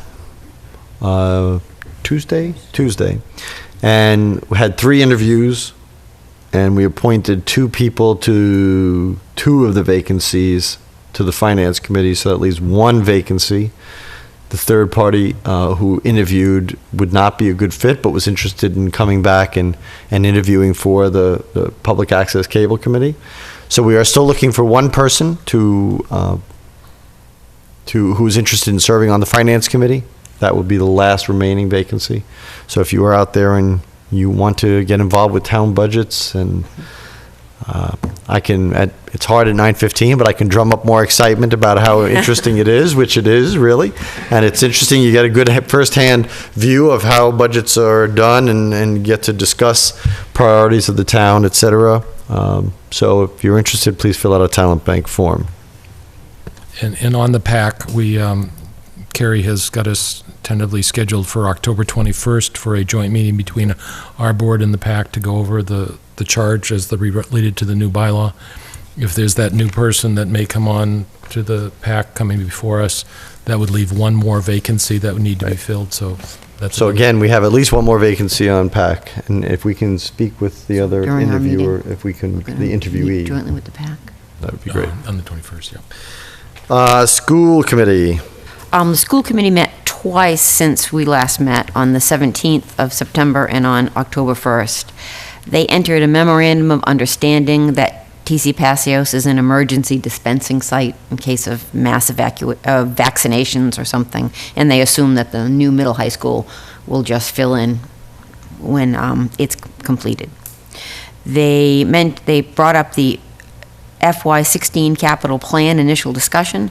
Mr. Londa presented a capital plan that included $232,385 worth of asbestos abatement at Turkey Hill Middle School in FY16 and 17. There was a discussion about spreading it out to 3 years and/or combining it with work in FY16 with the asbestos work at the high school. The plan is to relocate administrative and maintenance now housed at Passios in FY17 to Turkey Hill. When Turkey Hill reverts to being 3-5, they'll have more room. Then on the October 1st, school principals presented the spring MCAS results. The highest scores were in grade 10, where all scores were higher than the state averages. Jim Levesque and his family donated funds for a buddy bench to be placed at the primary school in memory of Jim Meek Levesque, who was a strong advocate for Lunenburg children and our schools. There will be a dedication at a later date. I'm sure we would like to thank Mr. Levesque for this generous gift to our town's children. Steve Malandrinos outlined IT plans to provide new administrative and secretarial laptops at a cost of $36,200.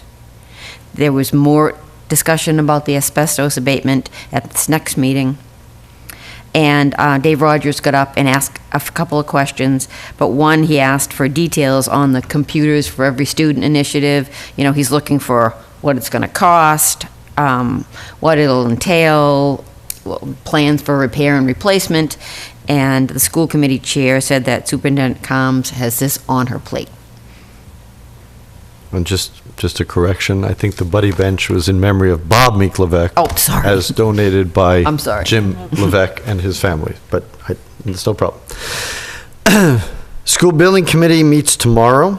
I want to let everybody know, I think I already said it in previous meetings, but there is the official groundbreaking on Saturday, October 18th at 1:30 p.m. 1:15, sorry. 1:15 p.m. at the site. So please, everybody, come around. It'll be a good ceremony. Obviously, there's been lots of work before then, so it's an official groundbreaking, even though the real groundbreaking was months ago. I will take to the School Building Committee what Dave Blatt, chair of the Green Energy Committee, submitted here. So we'll talk to our engineers and our architects about that. And I don't know that there's anything before the meeting to talk about. Everything at the site is going fine as planned, and any communications, and they have been fewer and fewer as people get used to what the cycle of construction is going to be, but they've all been directed to our OPM. So, Sewer Commission. Sewer Commission met on September 30th. One of their biggest item was to go over the Lakeview Avenue and Pratt Street area sewer extension project. The state revolving funds application is due October 15th. They'll be able to meet that deadline. The process of boring and getting all the other information. They may have some ledge that they have to deal with, but they have contingencies they believe will cover that. They expect to bid it in January, and construction ending in November, with final pavement in the spring of 2016. So they're still on target. They have issued various fines to properties, owners of properties who have not responded for the illegal connections of sump pumps and other additional water into the system. They've also are in the process of sending fines to people who have not complied with the grease trap regulation as well. With all the communication they've done, they still are not getting the response that they should. The goal, as they've stated, is not to fine, but to have compliance. Right. Thank you. Town manager reports. I have a liquor license for you to sign. Our first wine, malt, and cordials for Kebabalicious finally has been approved by the ABCC. You have approved that previously. Second item I wanted to mention is the Chase Road Solar project has been up and running for, just that front page, yeah. Okay. That project has been up and running for a little over 2 months. We have received to date 2 months worth of payment. We receive 15%, the value of 15% of the credits that project generates, and to date that's been about $30,000. These 2 months are bigger production months. The spring and the summer are the obviously the largest production, so we won't be receiving, this every month or 15,000 every month or so. But the project is up and running and doing quite well. So we're pleased to finally have that off of our plates. I did include under my updates an update on the pipeline project. I don't necessarily have anything to report, but I think going forward I'd like to just have that as an item, and as I get information in, I'll make sure to announce it at the meeting. I have had a few more calls, so people are following that. There really isn't a whole lot of information right now. We're expecting more information the beginning of November, which hopefully would include identification of the specific parcels proposed to be affected by the proposed project. So I know they're still contacting various residents in town. Yeah. And then the second item that I had listed on the agenda is the cable license expiration notice and a request to establish a committee to begin renegotiation. That is an item that I had on my goals list. This board should consider appointing a committee to negotiate for the specific purpose of renegotiating or entertaining renegotiating the Comcast license agreement. That would be a committee separate than the Public Access Cable Committee. That cable license is set to expire in 2017, and there is a 3-year process that the state identifies to renegotiate the contract. So we are at the point where, in the very near future, we should look to set a committee to work on that project. Can you review what previous committees, how they were comprised? Just so we have something to fall back on and know what kind of committee to form? I can prepare that for you. I couldn't tell you because the last time was long before I 10 worked. years It's ago. a 10-year. Yeah, that's true. Yeah. True. I think it was the Cable Advisory Committee. Yeah, it was. It was the Cable Advisory Committee. Yeah. Oh, before the PAC. Right. So I'd be interested in serving on that committee. But Yes, I was going to say, are there people from boards, like somebody from finance and that sort of thing, do you think, usually? I can put together something to tell you who was on that committee It and was how the Cable Advisory Committee. It was a separate committee. Right. Yeah. Well, it was the a- predecessor to the PAC. That's Right, all. right. But it wasn't members of various boards. But I think Right. it makes sense to look at perhaps a representative from the PAC, a representative from the Board of Selectmen, a representative from the Finance Committee. You're making a face, Mr. Alonso, so I guess you're. No, are you looking- I was listening. That was my agreement face. I was thinking, you were going through, I was thinking about who else, but I think those are the major committees, and I Right, think, and then of course, I think citizens the at board is, the town manager as an ex officio, just to be involved in it from a financial And point of maybe view, the but town maybe planner. not. Maybe the town planner. I don't know. I don't know. I don't know. What do you mean, the town planner? Yeah. What's the town planner? Planning director, I guess. Oh, the is- land use The land director. use director. Well, I think that the first word would kind of co-opt out of that. I don't know that cable has much to do with land use, Okay. but. Perhaps. Plus, he's probably got a lot on his plate. Just Right. Plus we're gonna Yeah, especially right we're gonna now. inundate Especially him with a right lot of now. tasks. me. No, just you as an advisory. Or possibly somebody from the school committee, since Yeah. we keep talking about trying to have access to various things. But Right. I think So the let's- core committee's pretty good. Yeah, so we'll let you put together something, but I think that makes sense. As far as the Kinder Morgan, I want to know from the board, I mean, other towns have taken, official positions with official resolutions, however binding or non-binding they may be. I don't know what the position or what the desire of this board would be in that regard, but I will open it up to discuss that if we want to put it on an agenda item and make our view official, or if we want to open it up and get, input from the town at large before we come to that decision. Maybe we don't want to take a position at all. I don't know. I think it'd be good to have a discussion. What we decide to do at the end of that discussion, I don't know at the moment. Okay. But I think it would be good for us to put a certain amount of time aside for that. Okay. I agree. I agree a discussion makes sense. I have significant concerns about the project, namely how they're going to impact sensitive environmental areas. But again, without having a clear map, I know that portions of the project, based on the preliminary maps, are going to impact the Mulpus Brook. But my frustration is without understanding exactly where they're proposing, and what mitigation measures they're going to take to protect those sensitive areas, and what the true impact to our community is going to be. I certainly think that information is sorely lacking, but I do think having a discussion about it makes sense. What kind of position we can take without having all the facts, I'm not sure. I definitely have concerns about the safety and the environmental aspects of the project. Okay, well, all right, so we should schedule that, and we should do it sooner rather than later, I guess.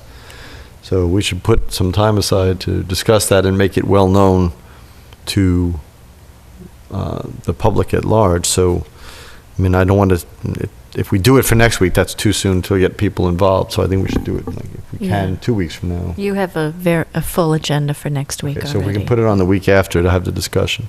As far as not getting all the information, of course, we've asked them when they were before us. I asked them at the meeting that Representative Benson hosted at the high school, and obviously lack of transparency is not accidental, it is a strategy, and that is problematic with me. And anything that, the less transparent something becomes, the more suspicious I become, and certainly the least likely I am, or less likely I am, to support it. So I'm not waving the Kinder Morgan banner flag at this point. Any other? No, I'm all set. Okay, so we have one last item, appointments, reappointments, and that was not read by Jen Curry. That was actually submitted to the Board of Selectmen directly, just for the record. So to the town clerk and selectmen, due to a number of factors, not the least of which is a change in my personal schedule affecting the time that I have available, I've decided to step down from my position on the Lunenburg Conservation Commission effective September 18th, 2014. I have enjoyed my time serving on the commission during the past 15 years. Although I will not be serving as a conservation commissioner, I am willing to continue with my position on the advisory committee for the acquisition of the Lane property through to the completion of that purchase, for which I will continue to report to the Conservation Commission as their representative, provided this is amenable to the commission and to the selectmen. Sincerely, J.J. Cote. So, first and foremost, after 15 years, and I've worked with J.J. in different regards, I offer my deepest appreciation for his service to the town in those 15 years. He's been involved in a lot of projects. And as for his continued involvement with the Lane property, I think that's going to be up to the Conservation Commission to decide if they want him to remain their representative. I have no problem with it personally, and it is near the end of the process. So if it's okay with the Conservation Commission, which of course, given tonight's news, I don't know that they can okay or not okay, but we will see what happens from there. But I just wanted to read that into the record, and we should send to him As with the other members of the Conservation Commission, I would urge that this board request that Mr. Cote reconsider his resignation. At least I would like to ask him if there is any way that he would reconsider. As I said, I've had an opportunity to work with JJ personally, as with all the other members of the Conservation Commission, and they are all doing a fantastic job, and I truly hope that they will reconsider their resignations. I have no problem delaying accepting he did not indicate in his letter, as the others did, that this was the reason. He indicated it was personal reasons, but maybe he did not want to include that. We will forestall accepting his resignation until next week, and if we can reach out to him, then that would be great. Seeing no further business, I would ask if there's any final public comment from the board. Hearing none, I would entertain a motion. Motion to adjourn? Do I have a second? Second. All those in favor, please say aye. Aye. Aye. Opposed, none. Next meeting, October 14th, next Tuesday at 7 p.m. Good night, everyone.